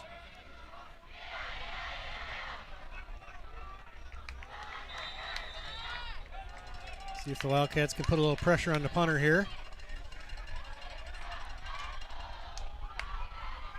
Rolling out, rugby-style kick. Oh, great spiraling kick. Fair catch called for in Wildcat territory on about the 48. That was a really good kick. Yeah, and it was a really good catch, too, that time by Simmons as the ball was tailing away from him a little bit. And a couple defenders in his face. He was able to come down with the football. I believe he called for fair catch on that, didn't he? It wasn't he did. It wasn't a real high hand, but I think he did. Well, you've got 1:08. And River Falls has 1 timeout left. 1 timeout left according to the scoreboard and our scoreboard. And a kicker who's got some leg to him, so. Yeah, let's get down there 20 yards and give yourself a chance. Nesbitt back to pass, swing pass here to the near side. Give it to Bartlett, who falls forward for about 6. All right, get It'll up, be get 2nd up. and 4. Let's Gotta go. go. Let's go. For the parents here that are going to be going out on the Clock's field, running. Order, at halftime, 2nd and 6. Parents, then managers and their parents. Single coverage up top. Nesbitt here, go to the near side, though. Caught by got out of Burke. bounds. Yep. And he tried to get a little extra yards. I'm with you. If he falls forward, maybe gets out of bounds, stop the clock. But it'll be 3rd and 2 now. Clock continues to run with 33 to go. It cost him about 15 seconds right there, I think. Give it to Bartlett, trying to get first down yardage. He cuts it up. He's got first down yardage, and now we have a flag on the play. Flag on the play. It's in the area of holding. It was. See. I saw some palms go up by River Falls too, so that'll come back, I believe.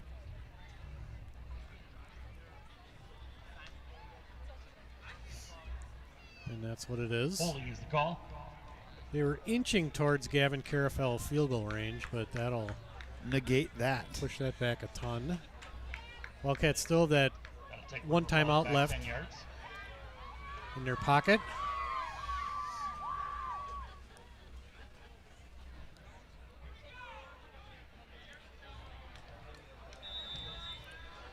All right, 3rd and 12 now.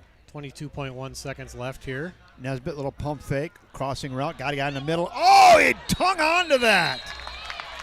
Woo, baby. It's first down. Oh, that looked like it hurt. Charlie Burke, what a catch, what a pass. How do you hang on to that, Jeff? Truby made that stop. Yeah, oh, that was baby. Just a heck of a catch by Burke. Burke, clock running, 16 seconds.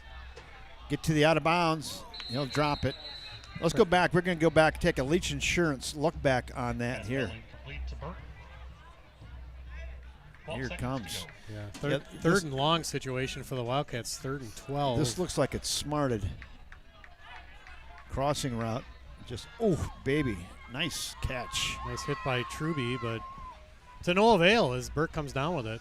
So that's the last timeout with 12 seconds to go. You need about 10 more yards, I would guess, for a shot at a field goal. That was an incomplete pass, so there is no timeout. No, Nesbitt running with it. Got to get to the out of bounds marker. Now there's going to be a timeout. Okay, there it was. Sorry. Yep. 3.2 left. That will probably put him in field goal range. About a 47-yard field goal, 47-48-yard field goal for Gavin Carafell. Yeah, thanks for the clarification. That incomplete pass, I was thinking there was a timeout, but it was incomplete here, kind of behind the bench. And they had one left, and they took it right there. And speakers work out there, huh? Yeah.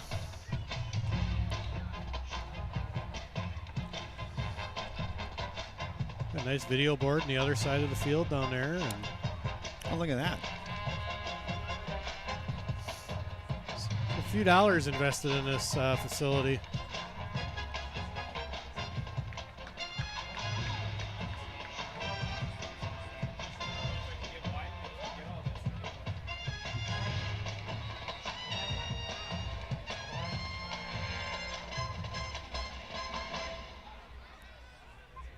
Well, officially this will be a 49-yard field goal attempt for Gavin Carafell. 3.2 to go. This will be fun. I think he's going to make this. He's going to replay this thing. He's going to make this. He's got the leg for it. 49-yarder, high school football. Gavin Carafell. The snap is good. Blocked. Uh-oh. Get on that thing, and they do, and that'll end half one. That was a solid block, too, wasn't it? Yeah, just a low kick, obviously. And fortunately for the Wildcats, that ball did not get a good bounce because if it would have, that could have been another touchdown for the Tigers. Wow. There we go. 1 half in the books from Marshfield, Wisconsin. It's the Marshfield Tigers 22, the River Falls Wildcats 6. A really nice opening drive for the Cats. And they kind of nickel-dimed it after that and had a chance a couple times to get down the field, but just weren't able to convert. And Marshfield, big and strong, puts a 22 spot up here in half one. And we'll go to halftime 22-6. Marshfield will get the opening kickoff to start the second half. So see what the Wildcat defense can do when we come back. Yeah. I think we should probably try to go play the Sarah Jenkins commercial right now since we have a minute. There we go.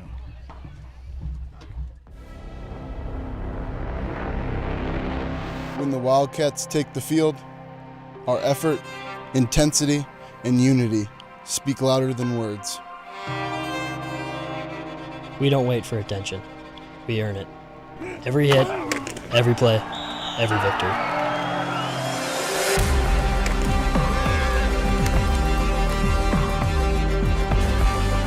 When the game is on the line, we don't stand alone. We stand together.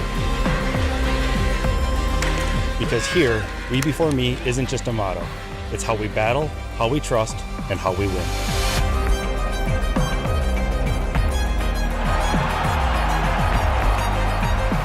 Once a Wildcat, always a Wildcat. We're the Sarah Jenkins Real Estate Team, powered by Property Executives Realty. Proud sponsors of the River Falls Sports Broadcasting Channel. Thank you, Sarah Jenkins. She'd love to be your realtor.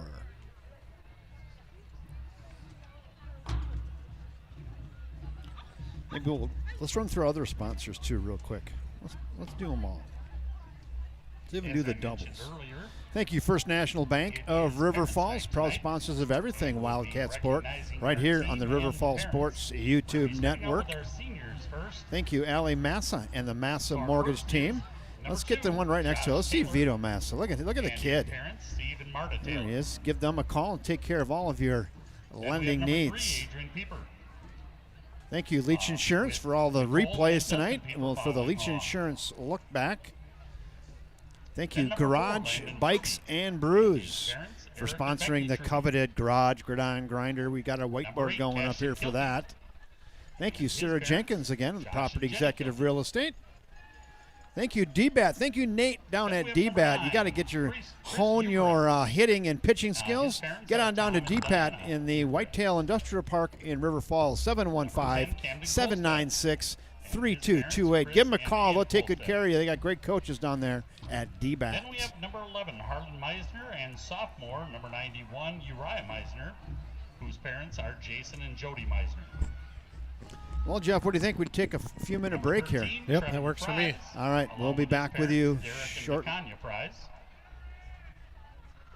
Number 22, Nico Lopez, and sophomore, number 53, Remington Mackey, and their parents, Jess Petrie and Caleb Lopez. Number 26, Hayden Carlson, and his parents, Nathan and Gina Carlson. Number 33, Robert Thorson, and his parents, Bob and Janelle Thorson. Number 42, Jaden Landwehr, and his parents, Chris Ludden and Laura Landwehr Ludden. Then we have number 43, Lucas Halen, and sophomore, number 44, Easton Halen, and their parents, Danny and Tiffany Halen. We have number 49, Wes Nowitzki, and junior, number 48, Wyatt Nowitzki, and their parents, Heath and Jesse Nowitzki. Number 51, Grant Aller, and his parents, Brad and Kim Aller. Number 54, Alex Lopez, and his parents, Hope and Devin Hetzel. Number 56, Cashton Anderson, and his parents, Brooke and Derek Anderson. Number 57, Cooper Berry, and his parents, Jason and Laura Lee Berry. Then number 58, Jace Frick, and his parents, Nikki and Chance Barnett. Number 59, Nathaniel Wagner, and sophomore, number 24, Carson Wagner, and their parents, Joe Wagner and Jackie Lang. Number 60, Oliver Martin, and his mom, Carrie Martin. Number 71, Hunter Plumdahl, and his parents, Scott and Crystal Plumdahl. Number 81, Derek Stretz, and his parents, Dane and Jenny Stretz. Number 99, Caden Reisner, and his parents, Christina and Jack Howie. Then we have our managers, Audrey Lukey, and her parents, Len and Allie Lukey, Madison Daringer, and her parents, Gary and Cindy Daringer.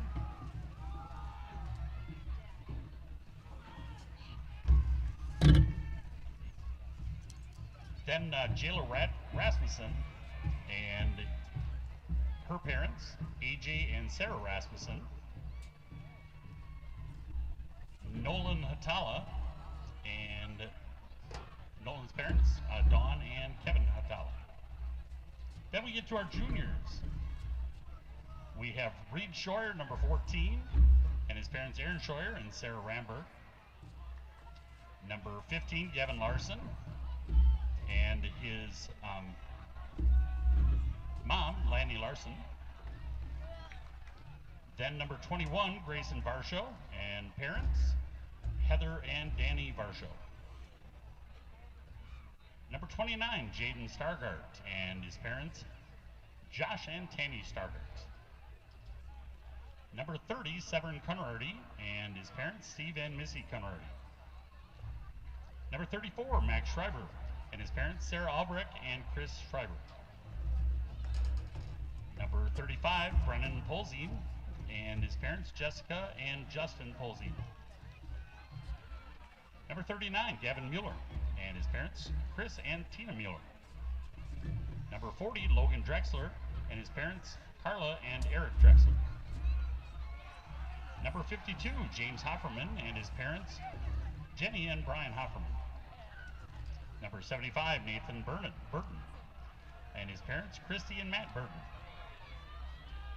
Number 77, Chase Bell, and his parents, John and Amy Bell. Number 84, Ben Krause, and his parents, Dave and Becky Krause. Number 89, Max Linville, and his mom, Daisy Linville. Number 90, Connor Stefanski, and his parents, Brandon and Alicia Stefanski. Then we have our sophomores. Number 5, Ethan Femmel, and his parents, Sarah and Jason Femmel. Number 12, Jonathan Will, parents, Ben and Ashley Will. Number 16, Neil Adler, and parents, Mark and Heather Adler. Number 18, Jackson Zaleski, and parents, Pat and Katie Zaleski. Number 19, Dane Carroll, with parents, Kristen Brandt and Derek Carroll. Number 20, Riley McConnell,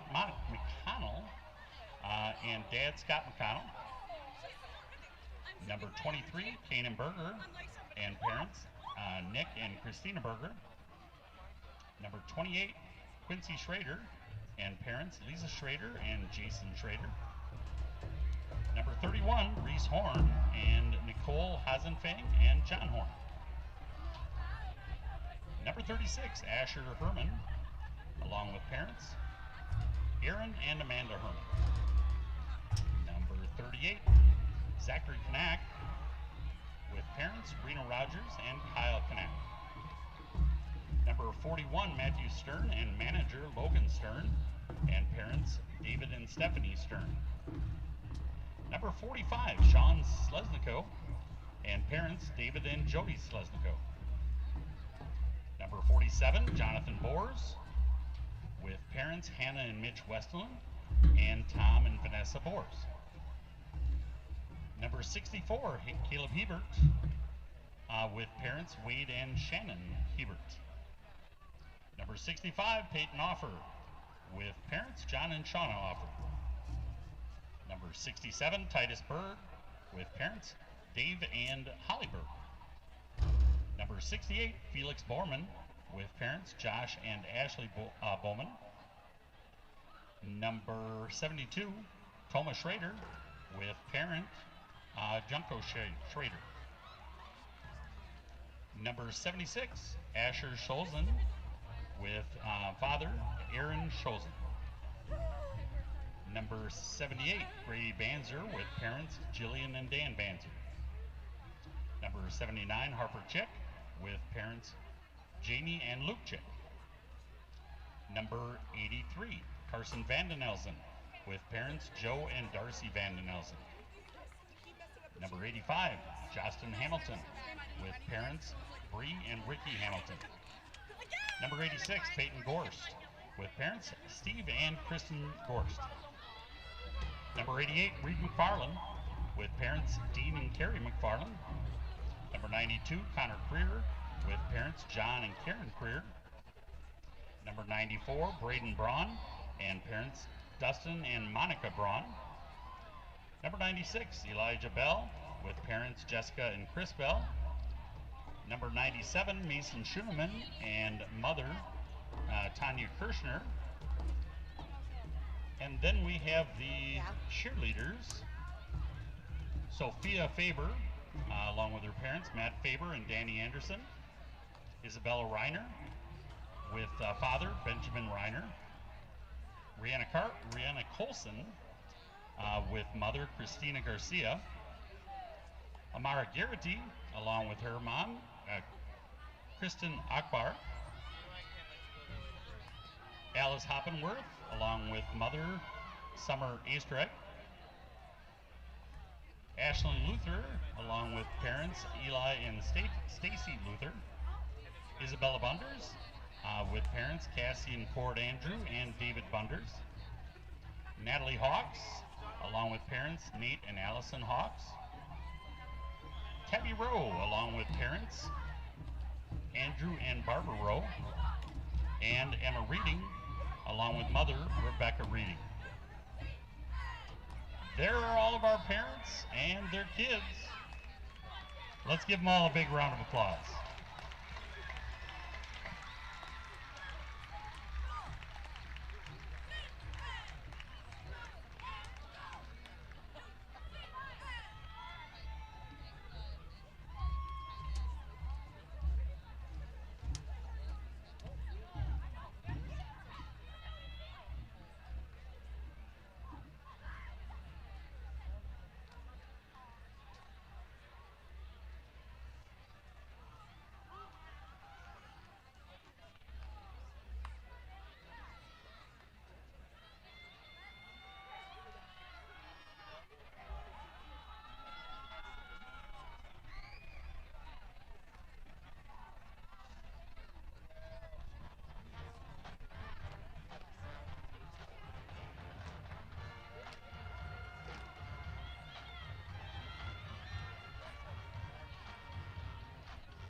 That's the last one.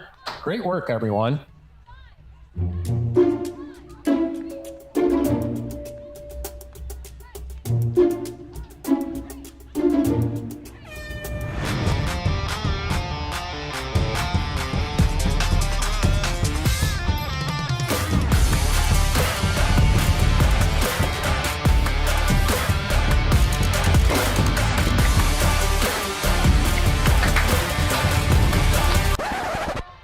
Not again.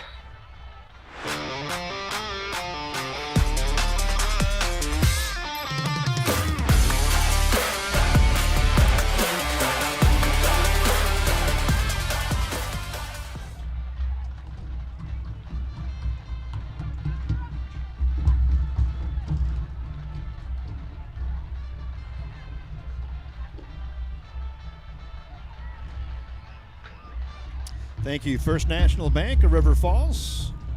We spent some time putting that little piece together. Proud sponsors of everything Wildcat Sport right here on the River Falls Sports YouTube network. Not a lot of time, Kevin. Not a lot of time. No, some, but not much. Did you write that script, Jeff, on that? No. I just do what I'm told when there you go. When we film those things. It looks like you guys had fun. That's good. Well, a little recap of the first. Wildcats took the ball and drove down and put up a 6 spot. They missed the extra point to get to the 6. Marshfield, as advertised, they got a good quarterback and a couple good running backs, put up 22. River Falls did have a couple other chances, though, Jeff, and just couldn't get it into the end zone. They did. In fact, right at the end of the first half, they had another opportunity. Not a lot of time left, but they took the ball over at about midfield after forcing after they get in a stop actually on 4th down, and unfortunately they weren't able to convert the field goal right at the end of the first half. Maybe some Leach Insurance lookbacks. Maybe get the Leach Insurance stringer. We can look back at a couple highlights from half one here. See what we got. See what we got dialed up. This was early in the game. I think is this the touchdown here, maybe, this Robbie? Is the touchdown here. Nesbitt rolls right under some duress and happens to find his receiver open in the corner of the end zone. Well, we got another one dialed up here. Let's see what we got here. Another nice. I don't know. We're going to see what we got. We just go into the grab bag. They're not labeled, so we'll right. see. Cats leading 6-0. Oh, that was a nice tackle on 4th down. Yep. Simpson there, the sophomore, somehow got a piece of him, or he'll get credit for that tackle. I'm not sure if he wrapped up too much. That's another big play here. Cats trailing by 10, and that was just a good shoulder by Nesbitt. Yep. Yeah, one more. Halfway through the second quarter, Nesbitt throwing the ball deep, finding... just out of the overstretched arms of Burke. That's where Charlie looking for the penalty here. But yeah. I think we both thought that was a good no call. Yeah. There you go. A few highlights from half one. Still in it, 22-6. Definitely not over, but you're going to have to dig down deep here against a pretty good Marshfield Tigers team. Tigers will start with the football to start the second half here.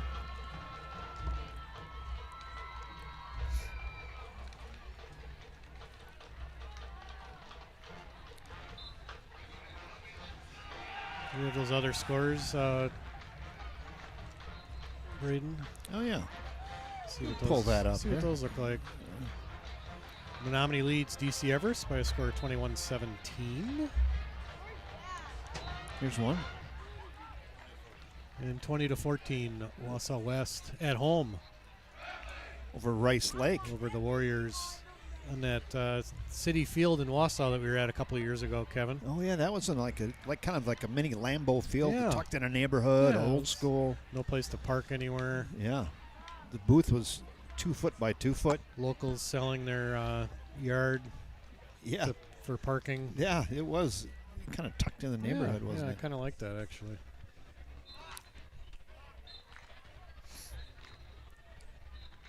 I think we lost our scoreboard at the bottom there. Braden's working on it. He's dialing in some scores for the ticker.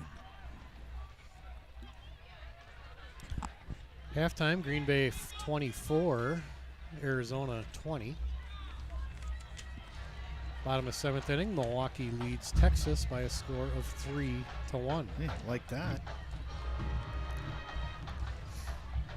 And the Chicago Cubs lost to the Cincinnati Reds by a score of 10-8. Breaks my heart.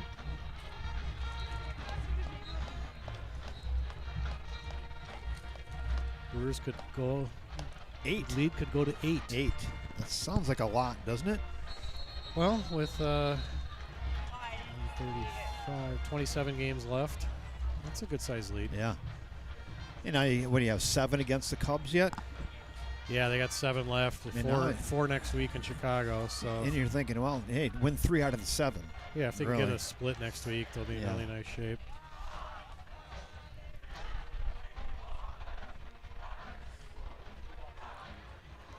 It's cooled off since we got here. Yeah, it's comfortable, very comfortable. About 3 o'clock when it was 150 degrees in here.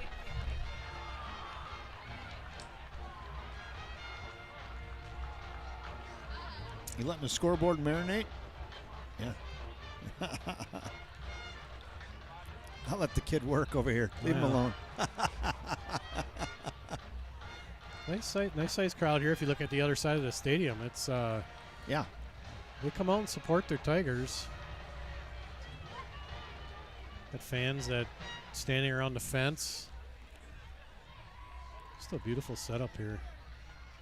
Yeah, it's a big time stadium. Yeah, it's almost as nice as Rammer Field. Yeah. If not nicer, with the press boxes on both sides. Arguably. Yeah, I'd say bigger for sure. Bigger. Maybe than David Smith Stadium. David Smith's probably got some better suites up top. Oh, absolutely. All right, here we go. 12 minutes. On the clock, quarter 3. Wildcats will kick off. They're going from our right to left. Marshfield will be going from our left to right. They're in the gray. You know what we haven't seen this year? Many turnovers. Nope. Yeah. Or an onside kick. We saw numerous during the freshman game. That one's kicked deep. Fielded on the 4 on the far side. Fake end around. Moves it up. Look at Carlson go. Keeps his balance. Look at how strong his legs are. Carlson with his hand on the ground. Still going. 20, 10, 5. That is a trademark run by Carlson. Hayden Carlson, absolute trademark run. Twice in that run, he had his hand on the ground, keeping his balance. What a strong lower unit there by Carlson. 98-yard touchdown. Well, I don't know about 98. I'll give it 96, though. I think he said he fielded it on the 4. What a run. Yeah, what a run. The fake handoff kind of just froze him enough. Just froze him just a little bit, just enough to get loose. And boy, you'll be hard pressed to find a better kickoff return than that one. Wow. I was just impressed with the way he kept his balance and his strength and poise and able to rumble and stumble. Quarterback keeper trying to get. We got a flag on the play. He scores, but we got a flag on the play. Maybe a hold. There is a flag down in the backfield, though. We may have a hold, but I know what we do have is the Wildcats only had 10 players in the field, and a player was rushing in and didn't quite make it to be on the line of scrimmage. So maybe that's an offsides penalty for sure. There we go. So we'll see what else we got. It's good. So we had a legal substitution declined against River Falls. Yep, both referees there it was. That one. Yep. Good call, Jeff. I didn't see that. I have this post in my way right here. I didn't see the guy come onto the field. So good call. So late substitution, illegal substitution. The 2-point conversion stands. It's 30-6 as they run back to 90. They said 98 yards. I'm saying 96-yard touchdown run by Hayden Carlson, the 5'8", 195-pound senior who just put on an absolute highlight reel type return. Yeah, he's a good one. He was the conference player of the year last year in the Wisconsin Valley Football Conference as a junior. That was impressive. And he showed why there. He's shown why a lot tonight. But Lois Allman says, yikes. Yeah, yikes is right. Right, that kid's good.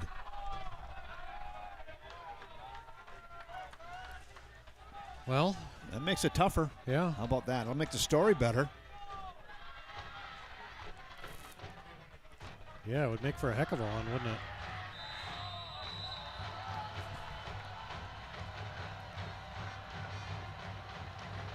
Kick is away. Oh, you got it, I got it, you got it, and it does make the end zone. So that was interesting. Oliver Simmons pointed over. Ball falls dead in the end zone. To, is that Grayton Dorn, 26? 28. It's 28, and who's not in the program. So they were not on the same page either. And he said, I got it, you got it, I got it, you got it.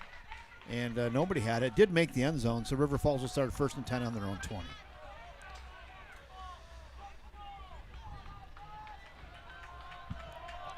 Ball is placed at the 20-yard line, 1st and 10 for River Falls. A couple mental errors on the first two plays. Yep. Yeah, Cats were fortunate there that the ball actually rolled into the end zone. Yeah.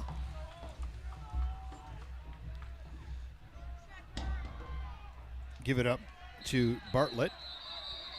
Maybe gets 2 on the play, 2 or 3. Maybe. Bartlett with that carry. A gain of No gain on no the play. gain, 2nd and 10. Second No and 10. gain.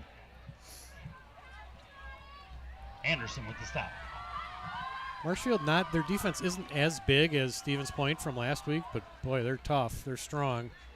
Bartlett with a good hard run there, bounces it to the outside. Look at the kid go. He's got the 50, the 45, the 40, the 35, the 30. Picking him up and laying him down.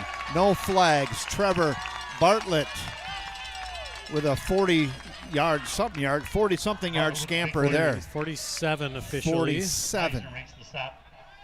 That's a nice run there, Mr. Johnson. Yeah, much needed run that time by Bartlett on a 2nd and long situation. And again, nothing fancy. He was able to get to the edge, ran down the right sideline just as we were complimenting, or I was complimenting the Marshfield defense. Bartlett finally able to get loose. 1st and 10.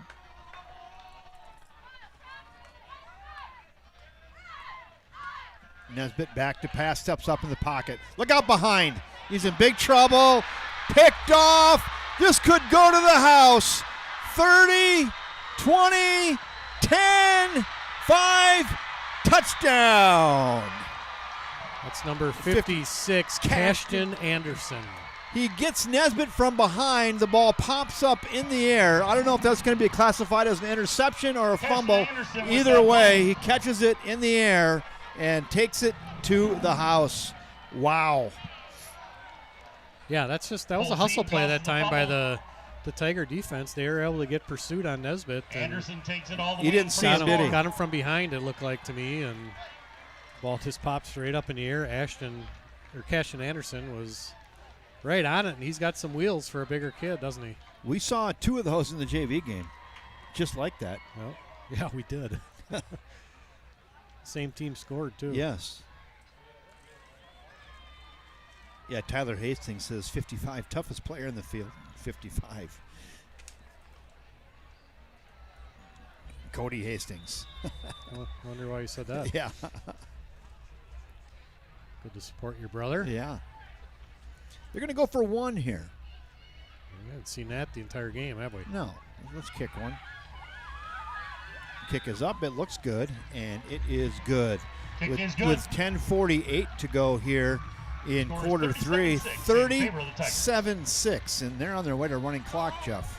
Yeah, I was just thinking about that too. They're close. It's 35 is the number, the differential that you need. Another score will do that.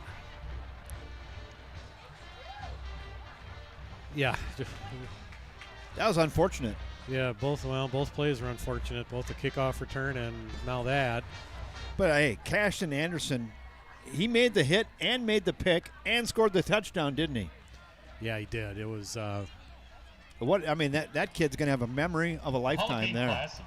He really will, and put that on the defensive lineman. How many times do you see a defensive lineman that put that on his college reel? He took that ball well over 50 yards for.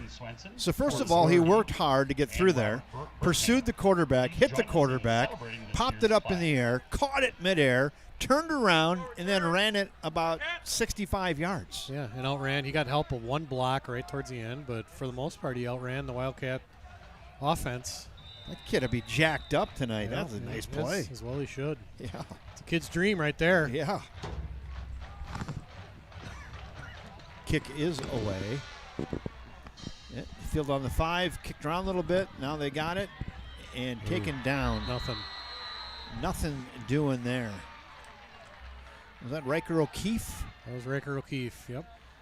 And swarmed down. Nice coverage by the Tigers. Riker a little dinged up, and now he's up and he's okay. 14-yard line. Landwehr with the stop. Yeah, I would say Marshfield has come out here in the second half and just socked him right in the guts.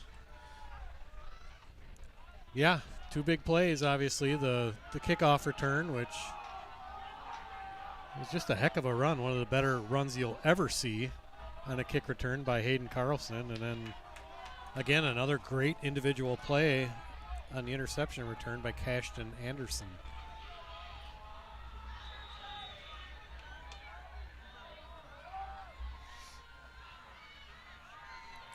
The road grader pushing bodies, still working hard, pushes ahead for about 4. It'll be second down and 6.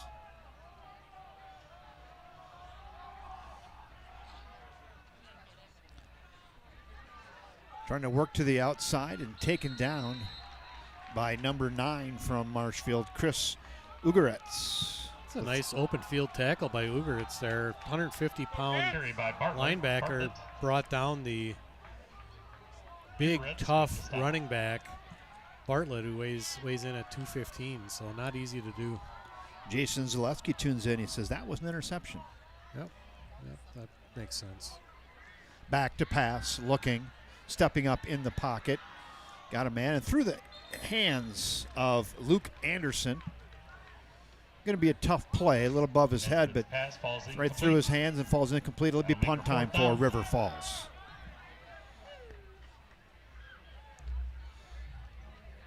Well, obviously not what you're looking for right there. A 3-and-out for the Wildcat offense, and give it right back to Mr. Carlson, who's standing at his own 45-yard line. That kid will probably wear you down, I would say, as the game goes on. He is just a fire plug. Really high, nice good kick there. Hits on the 40. Gets a Marshfield roll, and they're going to stop it there. Nice punt by Gavin Carafel. And it's down at the 46-yard line, and that's where Marshfield will take over 1st and 10, up 37-6 with 9:34 to go here in the third quarter.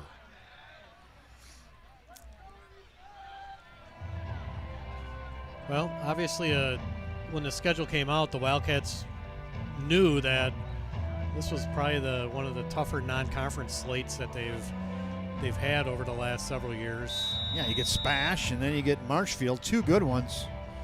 And they have not disappointed, have they? No, they have not. These teams will obviously finish towards the top of the Wisconsin Valley Football Conference, I would expect. But that's how you get better, playing good teams. A little delayed handoff, and there goes the fire plug, Hayden Carlson, kind of on a broken play, still gets 7. Yeah, he didn't have a ton of room to run there, but he was able to obviously keep a low center of gravity and fall forward for 7. Slither his way through. And 6.5 probably. Another score here will turn this into a touchdown here. Will turn this into a running clock game. Femmel, he'll hand it off. Once again, that's a good stick there. Who's on the number really 13? Good stick there by number 13. Lane Amidon. Lane Amidon. Yeah. It's the second nice tackle that he's had this evening where he's brought down some tough running backs. The first one was Josh Taylor. Amidon makes the stop. There's a flag on the play here on the near side. I think that's going to go against the Tigers. Holding call against Tigers. Holding. Now we were blocked. They threw that right in front of the Wildcat bench and really couldn't see the flag there. And finally I'm like, hey, it might be a flag. And there it is. 2nd down and 15. Had a lot of flags tonight, Kevin. Quite a few. 2 runners in the backfield now for Marshfield. Femmel back to pass. Steps up into the pocket and taken down by Simpson, the sophomore. Alex Simpson with a wrap-up tackle. Alex Simpson listed at 5'11", 200 pounds. Like Kevin said, only a sophomore. He's going to be a good one. Yeah. He looked a little vicious on that. Sure his brother's watching from Bloomington. The Indiana Hoosier. Hey, Sam Simpson. Sure he's quite proud. 3rd down and 14. Maybe a gain of 1 on the play. Cowbells are out. Femmel back to pass. He's looking. He's got time. Now he's going to have to step up. Has a man. That's caught. What a catch at the shoot top. They're going to say no and hit the ground. I'm telling you. Yeah, hit it. We're going to get a chance to take a look at that again. Camden Kolstad thought he had it. With the naked eye, I thought he had it too. Let's go back and take a look at this right here. We got a second. Yeah, we'll see. Here it is. Check out Rob Derry's camera work right here. Pass fell incomplete. Yeah. That makes him fourth down. I don't know. I thought he had it. Yep. But you guys at home can decide too. Maybe the point of the ball hit the ground in the rough. Hey, rough was like 15 feet from that, so we'll take his word for it, huh? Yeah, it went in our favor. So he was pretty animated, like he saw something we didn't see. Wildcats with 12 men in the field for their punt return unit. They've had some issues with that tonight, haven't they? Yeah, they have. Rugby-style kick. High spiraling kick headed towards the sidelines. It's a good punt. And down at about the 24-yard line. 23, 22, somewhere down there. Tigers down it at the 22-yard line. 22-yard line, and River Falls will set up shop there. 1st and 10. Hey, good defensive stand there by River Falls. Looking for a bright spot, Jeff. Yeah. Yep. Absolutely a good defensive stand. Obviously, the Cats knew if they would have scored a touchdown, we'd be looking at a running clock situation, and they were able to make a nice stand right around midfield.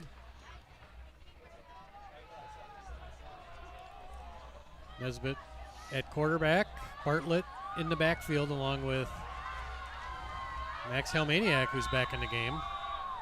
Wearing number 9. They give it to Helmaniak. I'm not sure what that was, Kevin. That's an inside handoff that didn't go anywhere. I think that snap was made way sooner than Nesbitt was expecting, and yeah, Palmer's going, or Nesbitt says palms up. He's like, "What's going on?" Helmaniak gives that. That was supposed to be on 3, and he hiked it on 1. Stop. Yeah. Second down, lost yardage on the play there. Loss of 2. 2nd and 12. 2 backs in the game. Nesbitt, quarterback, give it to Bartlett. He'll run it up the middle. He pushes forward for 5. It'll be 3rd and 6 or 7. Well, Trevor's played a nice game tonight. Gave him 3, 3rd and 9. He's run hard with the football. I'm a little optimistic, I guess. It's 3rd and 9. Stopped by Ugoretz. If we are going to formulate a whiteboard tonight, I think he would be on there. Yeah. I'm going to go to Justin Wilson tonight for that. Okay. Rolling to his right, has time, eyes down the field, steps up, still looking, has a man, and threw it incomplete on the far side. 2 intended receivers over there, neither of them within 3 yards of that. It falls incomplete. It'll be 4th down. It's punt time again for River Falls, and Gavin Carafel, the kicker, is getting a workout tonight. He's getting a workout for sure.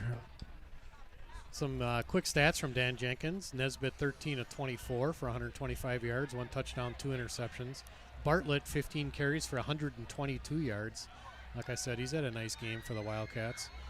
And receiving, Charlie Burke, 6 receptions for 91 yards. Hayden Carlson standing back in his own 45-yard line. Gavin Carafel ready to kick the football. Good snap. High spiraling kick. Good high school punt. Fair catch is called for at the 41-yard line. Carlson calls for a fair catch. A little extracurriculars. Little extracurricular. That's Nolan Hopeful. Still playing. No. Still playing. Right up to the whistle. Yeah. Maybe a shade beyond. As I like to say when I coached hockey, play till the second whistle, Jeff. Yep. That's what he did. Trying to breathe some life into this Wildcat football team. They got a pretty good PA system here, too. PA, the speakers, the whole thing. Everything's on point here. It is.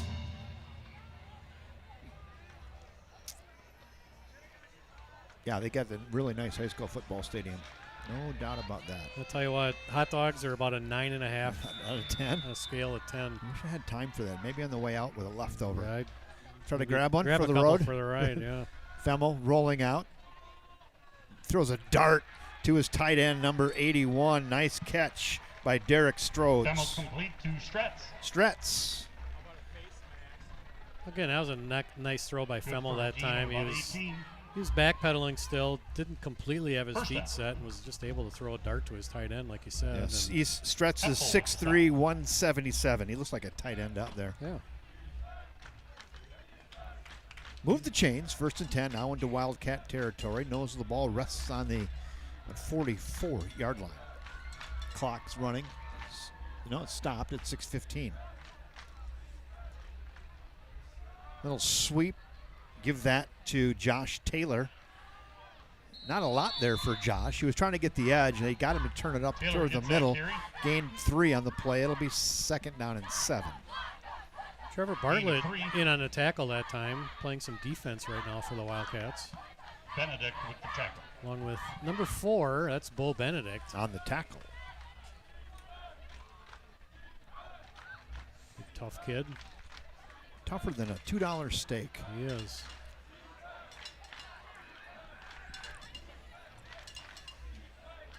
Second and 7 for Marshfield. Back to pass. Femmel feels pressure, steps up in the pocket, and sack. Number 52 for River Falls, Cole Dykes. Cole Dykes, who's been battling a bone bruise in his knee. There was thoughts earlier in the week that he was not going to play tonight, but toughing it out. Another, speaking of tough kids, Cole Dykes is certainly on the tough kid list and makes that tackle and forces a third and 10 and long. Potentially, looks like maybe quarterback Femmel got a little dinged up on that. He had to come out of the game, Jeff. He did, so we are now looking at number 30. Severin Conradi is a wide receiver, but he looks like he's going to be under center. Is that who that is? Yep, it is. That's who it is. He hands it off. You can do that. Nice spin move there to Hayden Carlson. Well short of first down yarders. Gained 2 on the play. It'll be 4th and 8. And let's see if they elect to punt here. Looks like they're going to. That was the aforementioned Cole Dykes with the tackle again. 4th down. Fourth quarter score, DC Everest 23. The Menominee Mustangs 21. Not too far from here, Kevin. Wausau West 20, Rice Lake 14.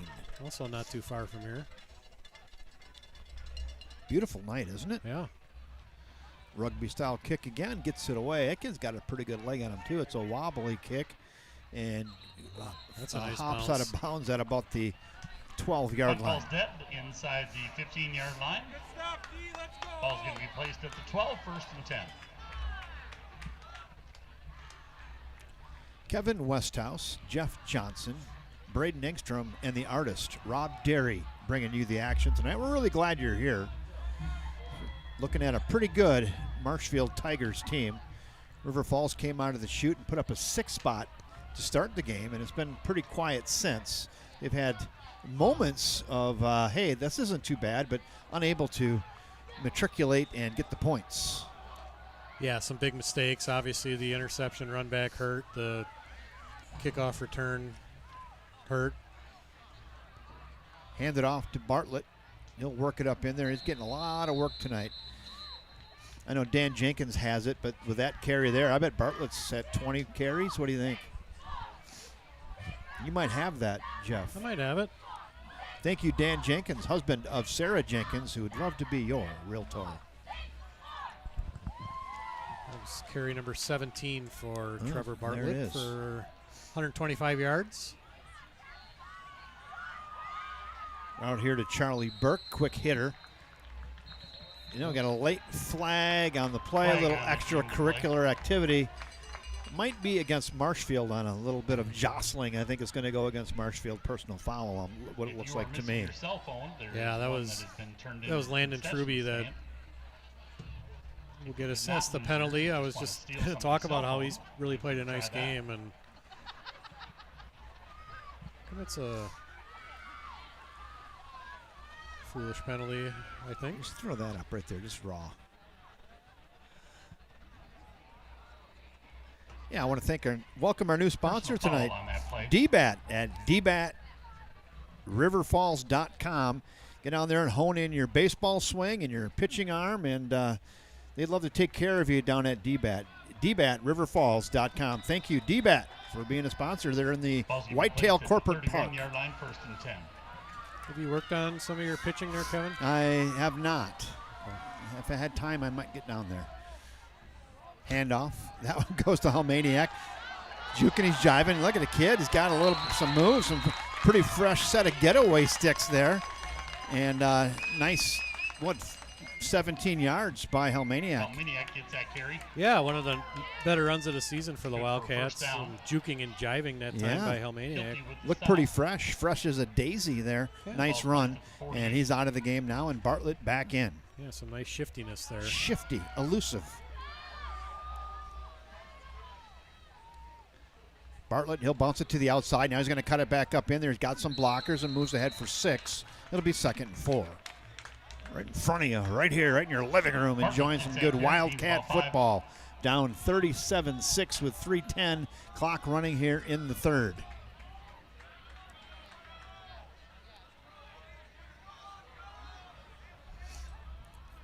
Receiver up top, man in motion now. Give it to Bartlett again. They're going to stick with him. He's a horse. He gets 6-7 more and move the chains for River Falls. Carries it up the middle. Another good tough run that time by Trevor Bartlett. Gains about 7. Trevor hasn't stopped playing. By Uberitz. We have an injured player on the field. Injured player.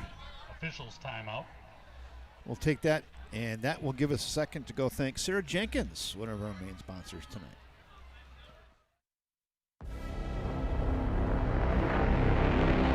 When the Wildcats take the field, our effort, intensity, and unity speak louder than words.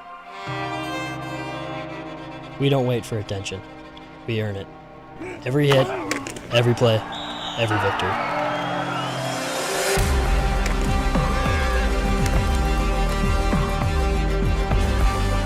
When the game is on the line, we don't stand alone. We stand together.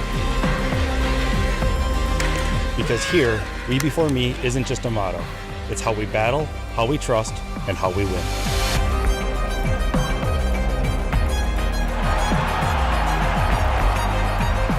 Once a Wildcat, always a Wildcat. We're the Sarah Jenkins Real Estate Team, powered by Property Executives Realty. Proud sponsors of the River Falls Sports Broadcasting Channel.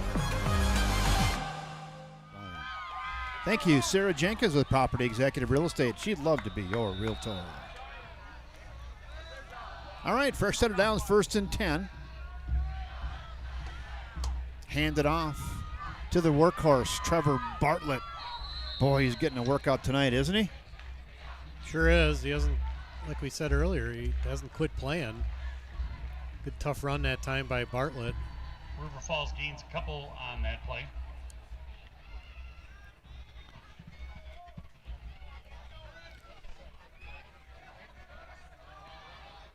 Second down and 8 for River Falls. Ricker O'Keefe in motion. Ball's on the carpet. Trevor Bartlett keeps working and moves ahead. Gains a couple. It'll be 3rd and manageable. 3rd and 5. Oh,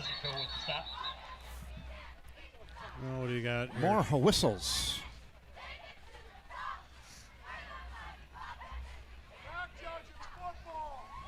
We got a sideline warning. What do we got? I think so. Is there a penalty flag? Like, is there someone I can't see here? What's happening here on the face mask? Some extracurricular activity on the Wildcats. The artist says, "I saw some extracurricular activity." Penalty flag is down. I'm not sure who it's against, but yeah, they're getting a little fresh, aren't they? It's against the Wildcats. Face mask. Coach will not like that. No. 5-yard variety.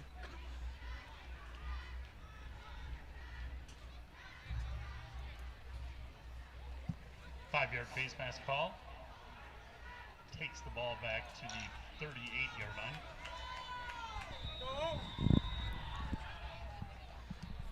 line. That'll be third.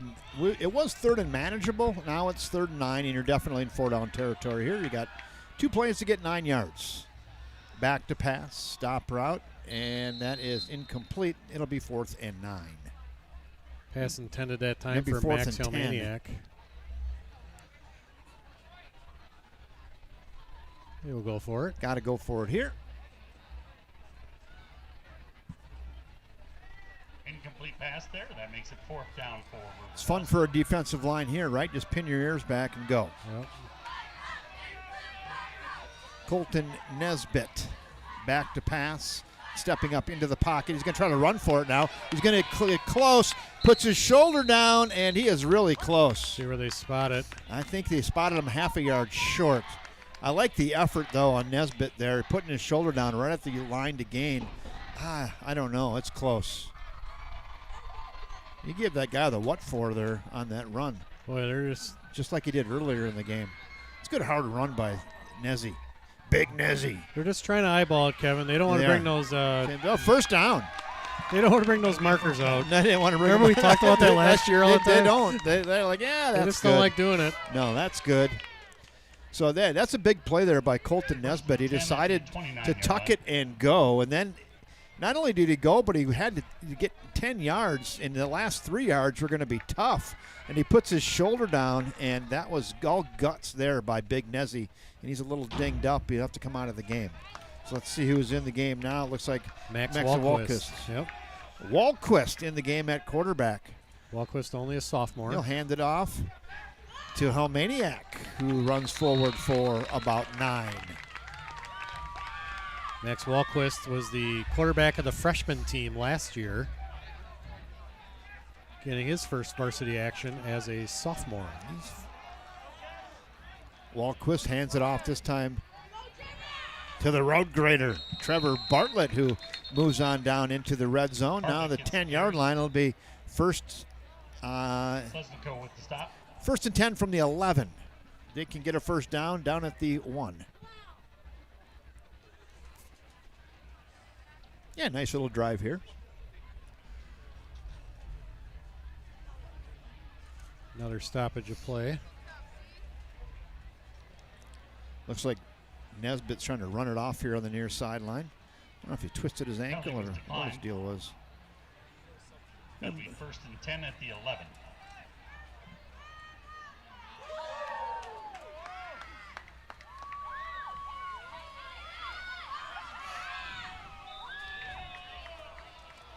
Clock running again. Walquist in at quarterback. He's going to keep it. He's going to huck it up in there. And he's taken down by 4 gray shirts. No gain. It'll be 2nd and 11 from the 11. 2nd and 10 from the 11. Bartlett with the direct snap. It's actually Walquist. Walquist. Not Bartlett. Yep, it was Walquist.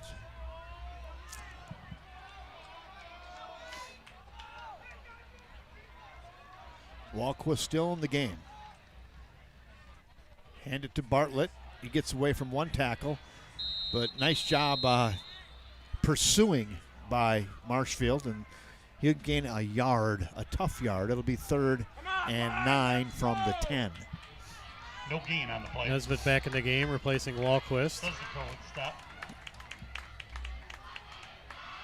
Max looked pretty poised out there in his 3 or 4 plays that they were in. That's tough coming off the water cooler like that in the end of the 3rd quarter.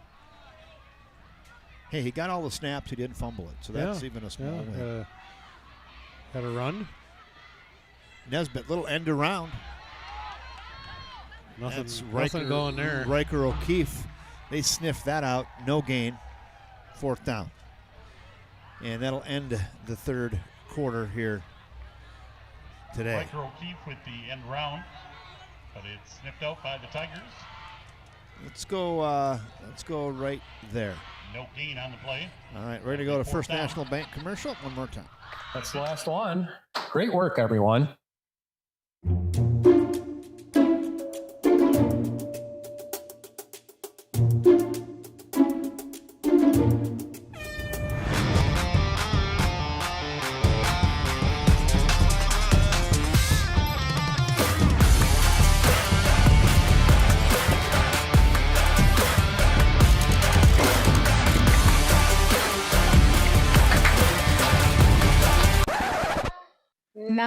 again.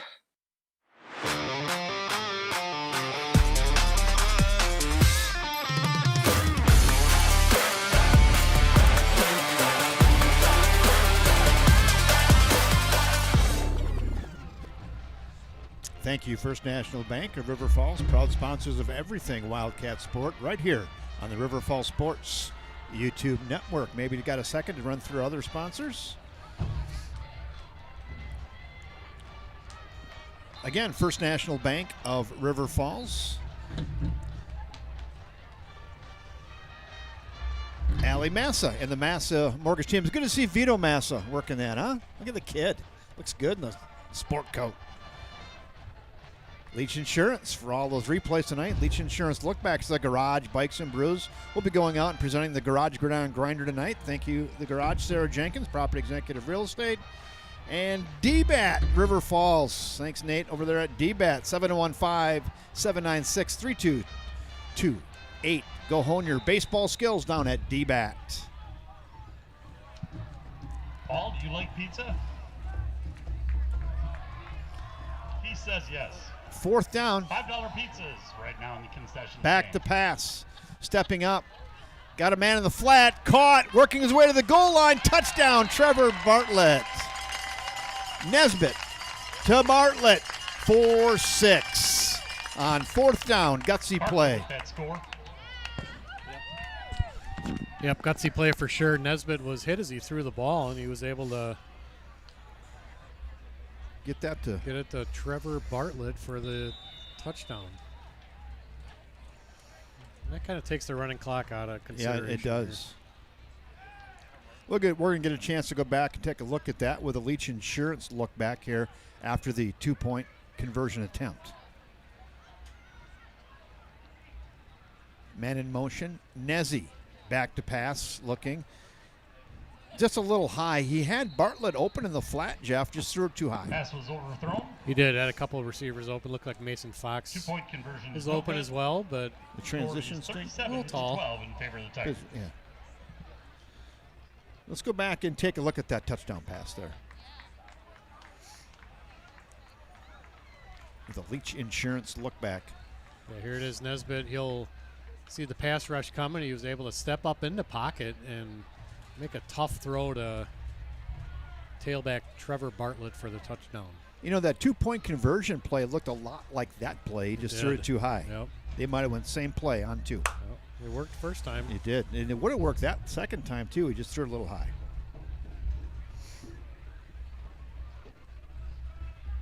Rice Lake's taking a 21-20 lead. The Tigers will travel to Oakland at Wausau West. Ooh, the DC Everest Menominee game's a good one. Back and forth. DC Everest 23, Menominee 21. River Falls will host Eau Claire North in the BRC WEC crossover game. Both games are scheduled for Friday, September 4th at 7 p.m. We'll be back at David Smith Stadium next week. Wausau West does beat Rice Lake 28-21. Wausau West over Rice Lake 28-21. Final. Rice Lake falls to 0-2. Huh, that's unusual. On the season. Must have been a late touchdown by the Wausau West.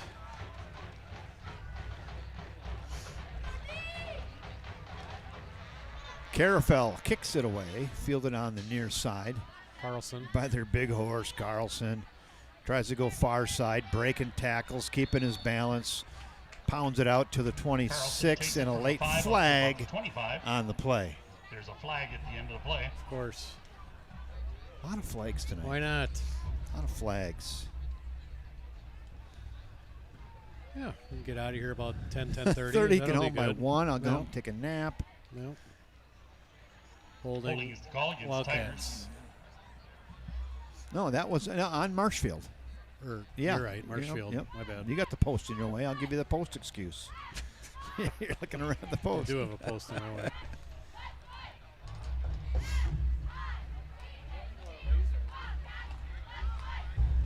Yeah, I don't know. We're doing it the old school way now. I don't know when they get done. Back to the 20, or excuse me, down to the 16-yard line. It'll be first and 10 there for the Tigers. Saves 5 calls every week.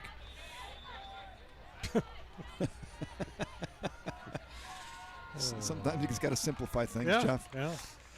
More efficient. Yeah. Handoff, far side. They bang it forward for a couple. 2nd and 8. Carlson with that carry. Carlson means, still ball working 1. hard. So Bartlett and Carlson still are running the ball hard tonight for each team.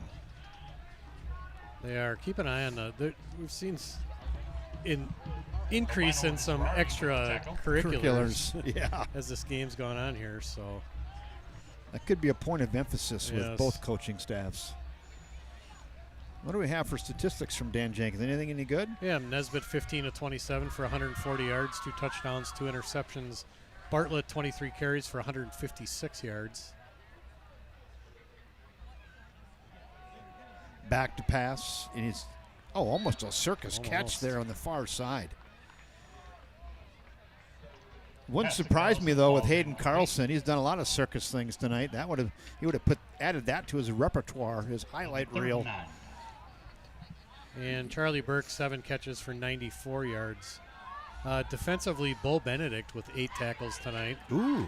Brady Larson with 6. Sloan Hopeful with 5.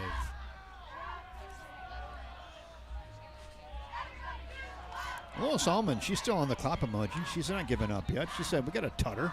Still hanging in Give there. that some claps. A lot of people are tuning into the end of the Brewers game, though, I think, Jeff. Brewers lead at 6-1 in the ninth. Ooh, like that. Back to pass. Looking down the field. He's got all day. Now he's flushed out of the pocket and being pursued. Tries to cut it up in there. And who's on that tackle there? Caden Johnston with Woo, the tackle. baby, Caden Johnston. Quarterback for the Tigers. That's some good work there by number 7, Caden Johnston. He's sacked on the play by Johnston. He still wants to play some football, huh? And that puts it in the 4th down situation. The Wildcats will get it back again. Chip, chip, chip.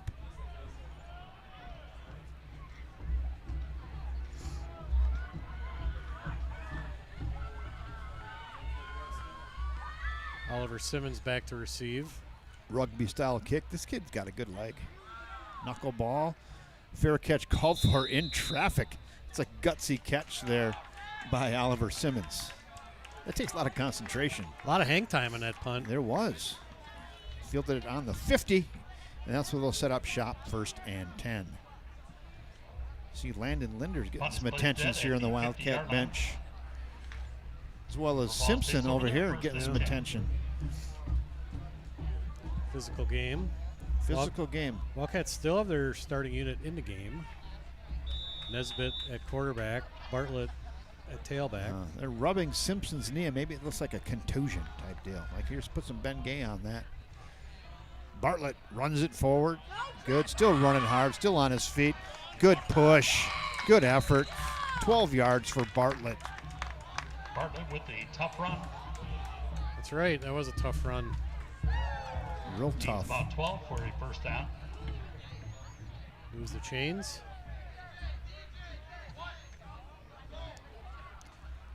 $9:58 to go. 37-12. Kind of looking at some positives, Kevin. The running game, which really struggled last week, has gotten going tonight with Bartlett. With Trevor Bartlett I agree. leading the way. I agree. Now, I think the difference is, we talked about that a little bit earlier too, the defense of Marshfield, a lot of tough kids, but they're definitely smaller than Stevens Point defense. This one goes to Helmaniak, I believe, who falls forward for 3. Helmaniak gets that carry. 2nd and 7. About 4. 3.5. With the stop. After tonight's game, please remember fans are not permitted to enter the field of play. Not permitted. Tiger families and fans can meet their families in the plaza area, while River Falls families can meet their team outside their Bartlett being patient, running forward, and maybe he'll get back to the line of scrimmage. Good patient run. Now they give him a yard on that. I guess it'll be 3rd and 4. 2 yards. 3rd and 4 we go. Gain of a few makes it 3rd. Lois says, and 4. hey guys, I'm still here. Well, good. Root for your Wildcats. They're still working hard. Trevor Bartlett's still working hard. That kid's going to need a shower. He's got it again. And working his way towards first down yardage with a little bit of a push. He's close. He might be a half a yard short. What does your eyeball see, Jeff? I know one thing, they're not going to measure. They haven't. They haven't. We haven't seen a measurement in 3 years. No. No. Looks like it's 4th and short. 4th and 18 inches. Check that. It's a first down. Well, check that. Check that.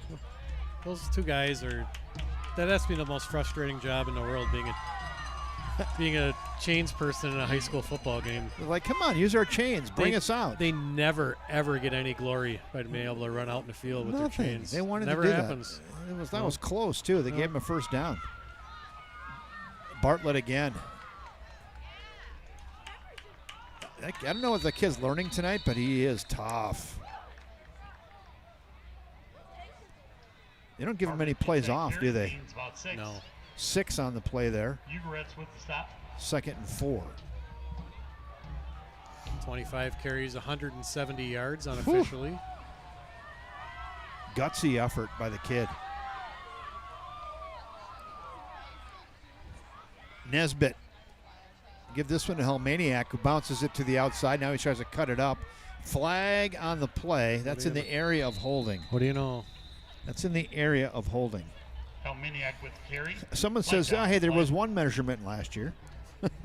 I don't remember it. I must have missed that game.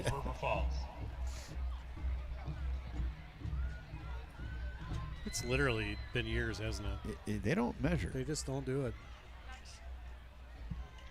Again, in action next week, the Tigers will travel to Eau Claire Memorial to take on the Old A's. And River Falls will host Eau Claire in a BRC, WBC. So that's a good. We'll kick. Both games are scheduled. So, well, we're not really kicking off the BRC because it's considered a crossover game next week. But it does count in the standings. standings. It does count in the standings. Yeah. Okay, so then we can officially say we'll have a BRC kickoff next Friday night in River Falls. Yeah, against the Huskies. Claire North Huskies will be in town. 0-2. Hey. They've gotten blown out their first 2 games, so. Back to pass, looking. Now he's going to tuck it and go. And taken down after a tough 2 yards. Oh, that was Walquist is back in the game. Yeah. Max Walquist. 3rd and 12. Halen with the stop. 3rd and 12.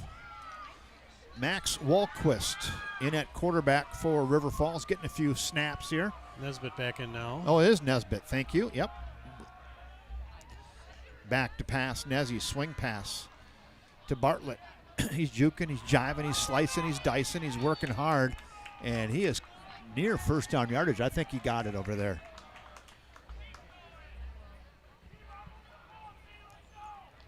Oh. Let's see. I think well, maybe it's a little short. 4th and 2. 4th and 3. Kilty with the stop. And 4th and about 3. You know, it's far side. I couldn't really tell where he went out of bounds. 4th and 3. End around. There goes O'Keefe. Not going to get there. They sniffed that out, and boy, gang tackle on Riker O'Keefe. And they drilled him down to planet Earth. Hopefully he can get up over there. They knocked him deep into the Marshfield Tigers bench area, didn't they? Yeah, nobody fooled on that play, Kevin. Woo! And they'll turn it over on downs. Little end around to Riker O'Keefe, and Tiger defense wasn't buying it. Not buying what they're selling here. And, yeah, one Tiger got on him, and 2 or 3 other Tigers smelled blood in the water, and they drilled him into the 3rd row over there on the far side. 6:56 to go, 37-12. Conradi still in at quarterback for the Tigers. Hands it off. It's Logan Drexler with the carry. Yeah, earlier in the game, Femmel went out a little dinged up, and maybe just being cautious with him here at this point, huh? Yes. Max Doman in the game. We talked about him a little bit earlier. Conradi hands it off. Devin Yang just ran on the field. So we're starting to see some substitutions for the Wildcat defense.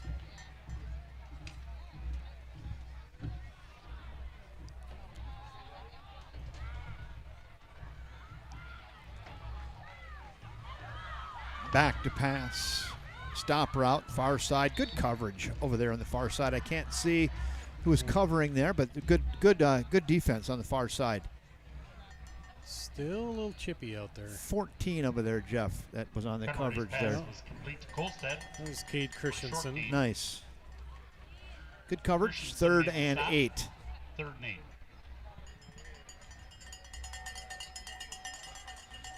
Hey, someone still found the cowbells on 3rd and 8. One. It's over in the Simpson section over there. 3rd down and 8. Back to pass. Going for it all. He's got a man just overthrown. That's Conradi, a quarterback who, not a bad arm on him, just overthrew a receiver. It was intended for Adrian Pieper. That'll be 4th down. And just a little tall. It'll be 4th down, and they'll punt. Not really sure why they're throwing the ball here at this point instead of running some clock. Maybe give the Conradi kid maybe just a little experience. That'd be the only thing I could think of. But, yeah, I know what you're saying. The Brewers must be final, huh? I'll tell you in a second here. Final Milwaukee 6, Texas 1. Up by 8. How about that Packers score? Arizona, I almost called them St. Louis. Yeah. Almost called them St. Louis. Arizona 31, Green Bay 24. Again, a reminder that the St. Louis Cardinals in how long, Kevin? A while. But it's hard to get over that. Tiger families and fans can meet their families shows in you the how old Plaza I am. area, while River Falls families can meet their team outside their locker room outside the front gate. Thanks for your cooperation. Hey, we get a timeout. Maybe just run through our sponsors again real quick. First National Bank of River Falls, proud sponsors of everything Wildcat Sport. Also want to thank Allie Massa and the Massa Mortgage Team. Leach Insurance sponsoring all of those replays tonight. Thank you, Steve Leach at Leach Insurance. The Garage, Bikes and Brews. We will have a Garage Gridiron Grinder of the game, picked by Justin Wilson. Sarah Jenkins, sarahjenkins.com. And DBAT, our new sponsor tonight. Work on your baseball pitching and hitting skills with Nate down at DBAT, 715-796-3228 in the Whitetail Corporate Park. Give him a call.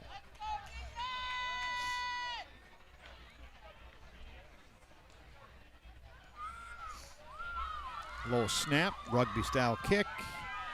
That's a good one. Wobbler. Look out. They're on it at the 35. So let's see what Coach Shears decides to do here. If he puts the starters in or he maybe digs a little deeper into the bench with 5:19 to go.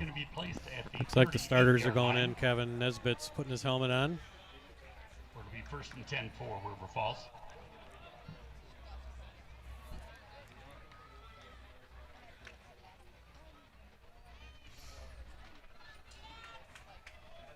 Pretty much the first unit. Bartlett's still in the game.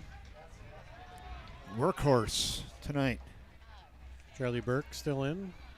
Mason Fox here on the near side. Yep. Mason's been out there a little bit tonight.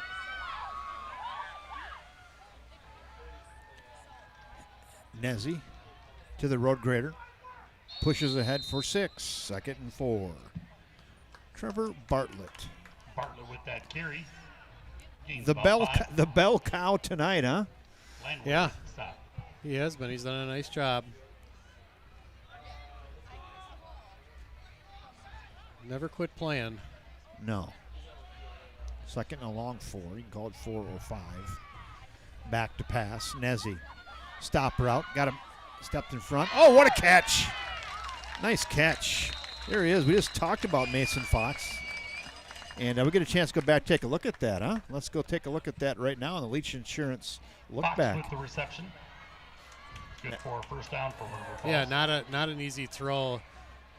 No. Harlan Meisner with the stop. Good defense, stepped up, and Yep, nice really catch. good defense, just a better throw and a better catch. And great camera work by the artist, Rob Derry. Solid, Rob. Bartlett again, working hard, moves it forward. This probably has got to help Bartlett's confidence a little bit, huh? He's racking off 3-4 yards on most of these carries. Bartlett gains 4. He is. He's approaching 200 yards for the game. That's a nice outing. Unofficially 28 carries, 187 yards for Trevor Bartlett.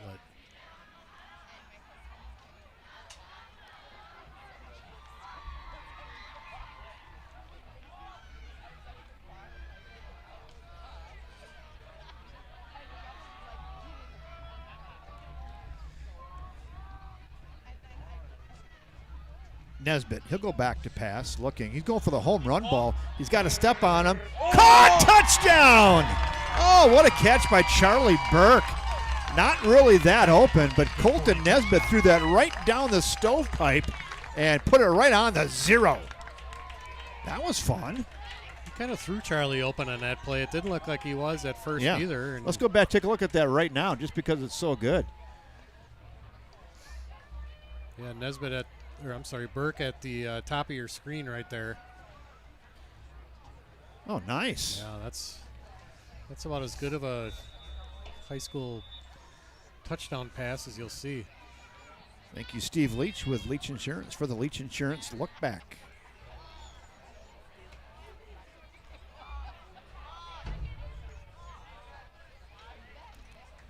The kid in for the extra point. Carafel. And that one is through on the right side. And with 3:54 to go, 37. In favor of the Tigers. Marshfield Tigers. I almost said in Richmond. I said I was going to do it. And River Falls Wildcats 19. Marshfield 37, River Falls 19 with the 3:54 to go. A couple of late Wildcat touchdowns here makes the score look a little bit more respectable. Yeah. What did we have, 18 last week? And a 41-18, I believe? 41-18, yeah, yep. So similar. At one point, the score of this game was 37-6. Yeah. So 13 points to end the game here for the Wildcats. Still some time left. No quit. No. So I will be headed down to Fieldside with the Garage Gridiron Grinder, and we'll see who Justin Wilson gets us tonight. I'm not sure I'm going to ask, but we'll see when we get there. Hopefully somebody. Yeah. Well, yeah. Yeah, he's got 200 yards. How many carries you said? 30 carries? Right around 30, yep. Seems like a reasonable choice. Yeah, I mean, if he's on my whiteboard. Bell cow. I mean, who else? Nezzy's had a nice game.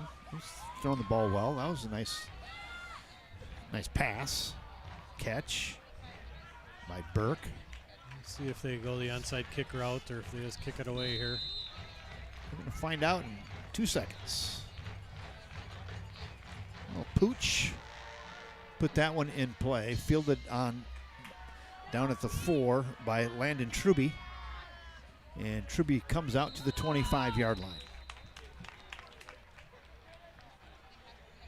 Truby with that return brings it out to the 25-yard line, first and 10 for the Tigers there.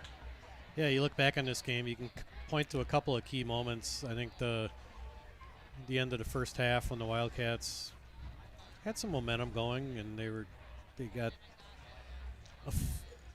had a fourth down stop where they were able to get the ball at midfield and just kind of ran out of time and had to try to kick a long field goal. But then really at the start of the second half, Wildcats were only down 16 at the time and gave up a kick return to start the second half for a touchdown, and then right away another interception return for a touchdown, and that kind of did it, Kevin, I think. Yeah.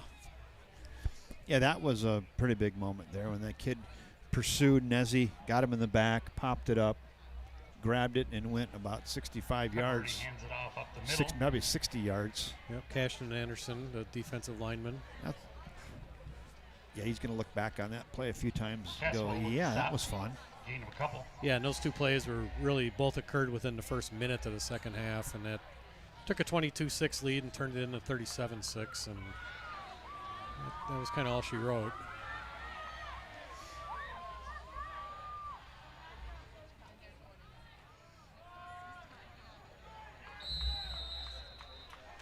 3rd down and 2. A lot of reserves in for the Wildcats right now. Number 23, Cody Ronander in at safety.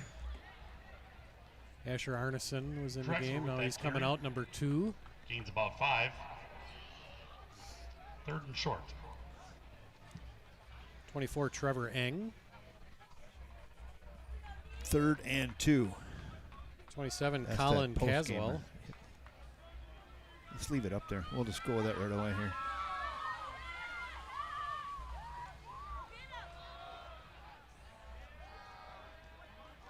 Real close to 1st down yardage. I don't know if I give it to him or not. Let's see. Well, measurement. Come on. Come on. They do it now. It's going to be 4th down. Looks like they're going to punt it away. So with that, Jeff, I think I'm going to grab that Garage Gridiron trophy, and I'm going to head down to the field, and we'll see what we get. I mean, Trevor Bartlett, can we get his exact statistics in case I do get Trevor Bartlett? Yep. So I'll ask if I can have him. Yeah.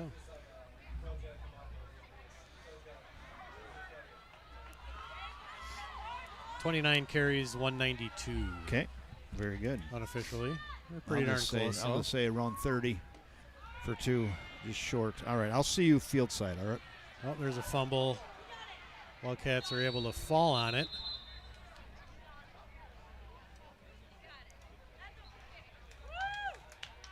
Again, that's number 28, who is not in our program. And the Wildcats will take over here. Ball's going to be placed at the 35-yard line. It'll be 1st and 10 there. It looks like to me we're going to see the first varsity action for number 10, Daniel Lynn, at quarterback. Interesting story. Daniel, hockey player, and check 1-2. Hasn't played football since middle school, but came out this year, and we'll see what Danny can do. Is he a goalie? He's a goalie, yes. Is that me? There you go. Where am I? How I come don't you know. can't hear me? I can hear you. Okay. You good? I can't hear it. Oh. You can't hear me, but it's fine. Yours is probably right here. How's that? Maybe. Oh, yeah. There you go. That's more better. Yeah.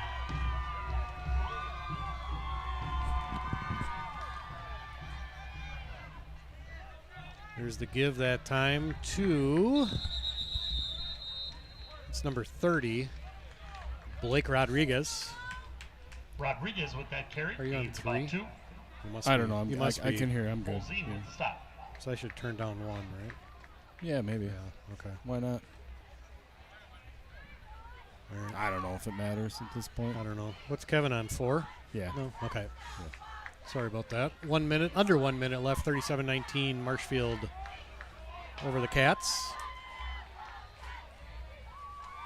Kevin Westhouse making his way down the field. Lynn gives to... There's 30 again. 30, that's Rodriguez getting his 2nd carry in a row. Blake Rodriguez, Big the stop by Landwehr. I think that's sophomore. I think that's going to do it. Maybe not. One more play, maybe. 39. All right. My guess here, Rob, another Blake Rodriguez carry. I think you're probably right. I like my chances on this one. Yep. Good call, Jeff. Stay in bounds. Don't fumble. All Okay, right. it's fine. And that'll do it. Yeah. Well, Rodriguez again with that carry. That's going to do it. A few things Final to build score on for from the tonight, I game think, is Rob. 37-19 in favor of the Tigers. yeah, if it weren't for those 2 big plays there in the beginning of the second half, it would look a little different. But I think so. It was. That's life in the big city. Yep, that is. That's. You know, you're playing a good team like Marshfield. You certainly have to. You can't afford to give up big plays like that because they will take advantage. Yeah, they did. And they did. Yeah, sometimes you're the hammer, sometimes you're the nail, Jeff. You know, Mm-hmm. it's kind of how it works in life.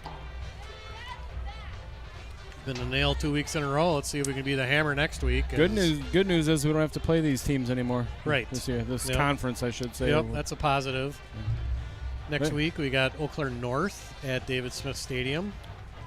Friday night. Hey, Jeff, kind of see how our connection is tonight? Solid. We like that a lot. Oh, yeah. Dialed in. Crystal clear, Kevin. Best ever. How do you get down there? Oh, he's agile. I guess. Let's see. He's talking to Justin right now. Just cat-like quickness. The old man. Justin's just going to grab someone. Just a random. Yep. I like Bartlett. We're going to get Trevor Bartlett. Oh, perfect. Whoa, Nice. 49 carries, 195 yards. Trevor Bartlett's come. We're going to get him. Do you have the logo in the right corner? Do you have the logo in the corner? You have the logo in the corner, Brady. Oh, yeah. Upper. Okay, perfect. We're on it, Kevin. Like a pack of dogs on a three-legged cat. Kind of insulted to even ask that question. Yeah, I'm with Trevor Bartlett. Trevor, just thanks for taking a moment here. Tough one tonight. How many carries do you think you had tonight? A million. 29 carries, just short of 200 yards tonight, like 195. So, bell cow tonight. You like just keep carrying the ball? Is that you felt good about that? I feel really good, yeah. Look good out there. What was the point of emphasis this last week in practice? I know Coach was not happy after that last effort last week. What was the point of emphasis this week? Intensity, really bringing it. Because last week we lacked it, and it was really stressful. It was really stressful on me and O-line because no matter what we did, it wasn't good enough because we weren't trying hard enough. I know the score was kind of a little lopsided tonight, but did you feel better about the effort tonight from your O-line and your team? I felt way better. This game, there was a huge impact on the run blocking. I was able to get space and get moving, and it felt really good. It was a good change.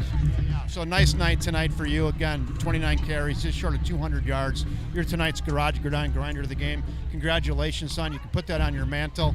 Really, really a hard game tonight. Next week you have Eau Claire North. You're going to start the BRC down at your place. See if we can get a win next week. How about that? Heck yeah. We're going to go win it. Let's do it. I'm going to take us right back upstairs to Jeff Johnson, and I'm going to get your picture, okay? All right, thanks, Kevin. Trevor Bartlett, the deserving garage gridiron grinder of the game. Yeah. Played hard all the way to the end. Almost 200 yards rushing for Trevor. Yeah, the running game looked good this week. Yeah, it did. And like Trevor said, let's see what we can keep building on it. And we have another opportunity next week. Next Friday night at home, David Smith Stadium against the Huskies from Eau Claire North High School. We'll see if the Wildcats can get into the win column next Friday. Can't wait. So I think we're probably good here until next week. For Kevin Westhouse, Ray Nangstrom on the production, Rob Derry on the camera. I'm Jeff Johnson signing off here from Marshfield High School. Again, the final score tonight here on the River Falls Sports YouTube Network. Marshfield 37, River Falls 19. Until next Friday night, good night, everybody.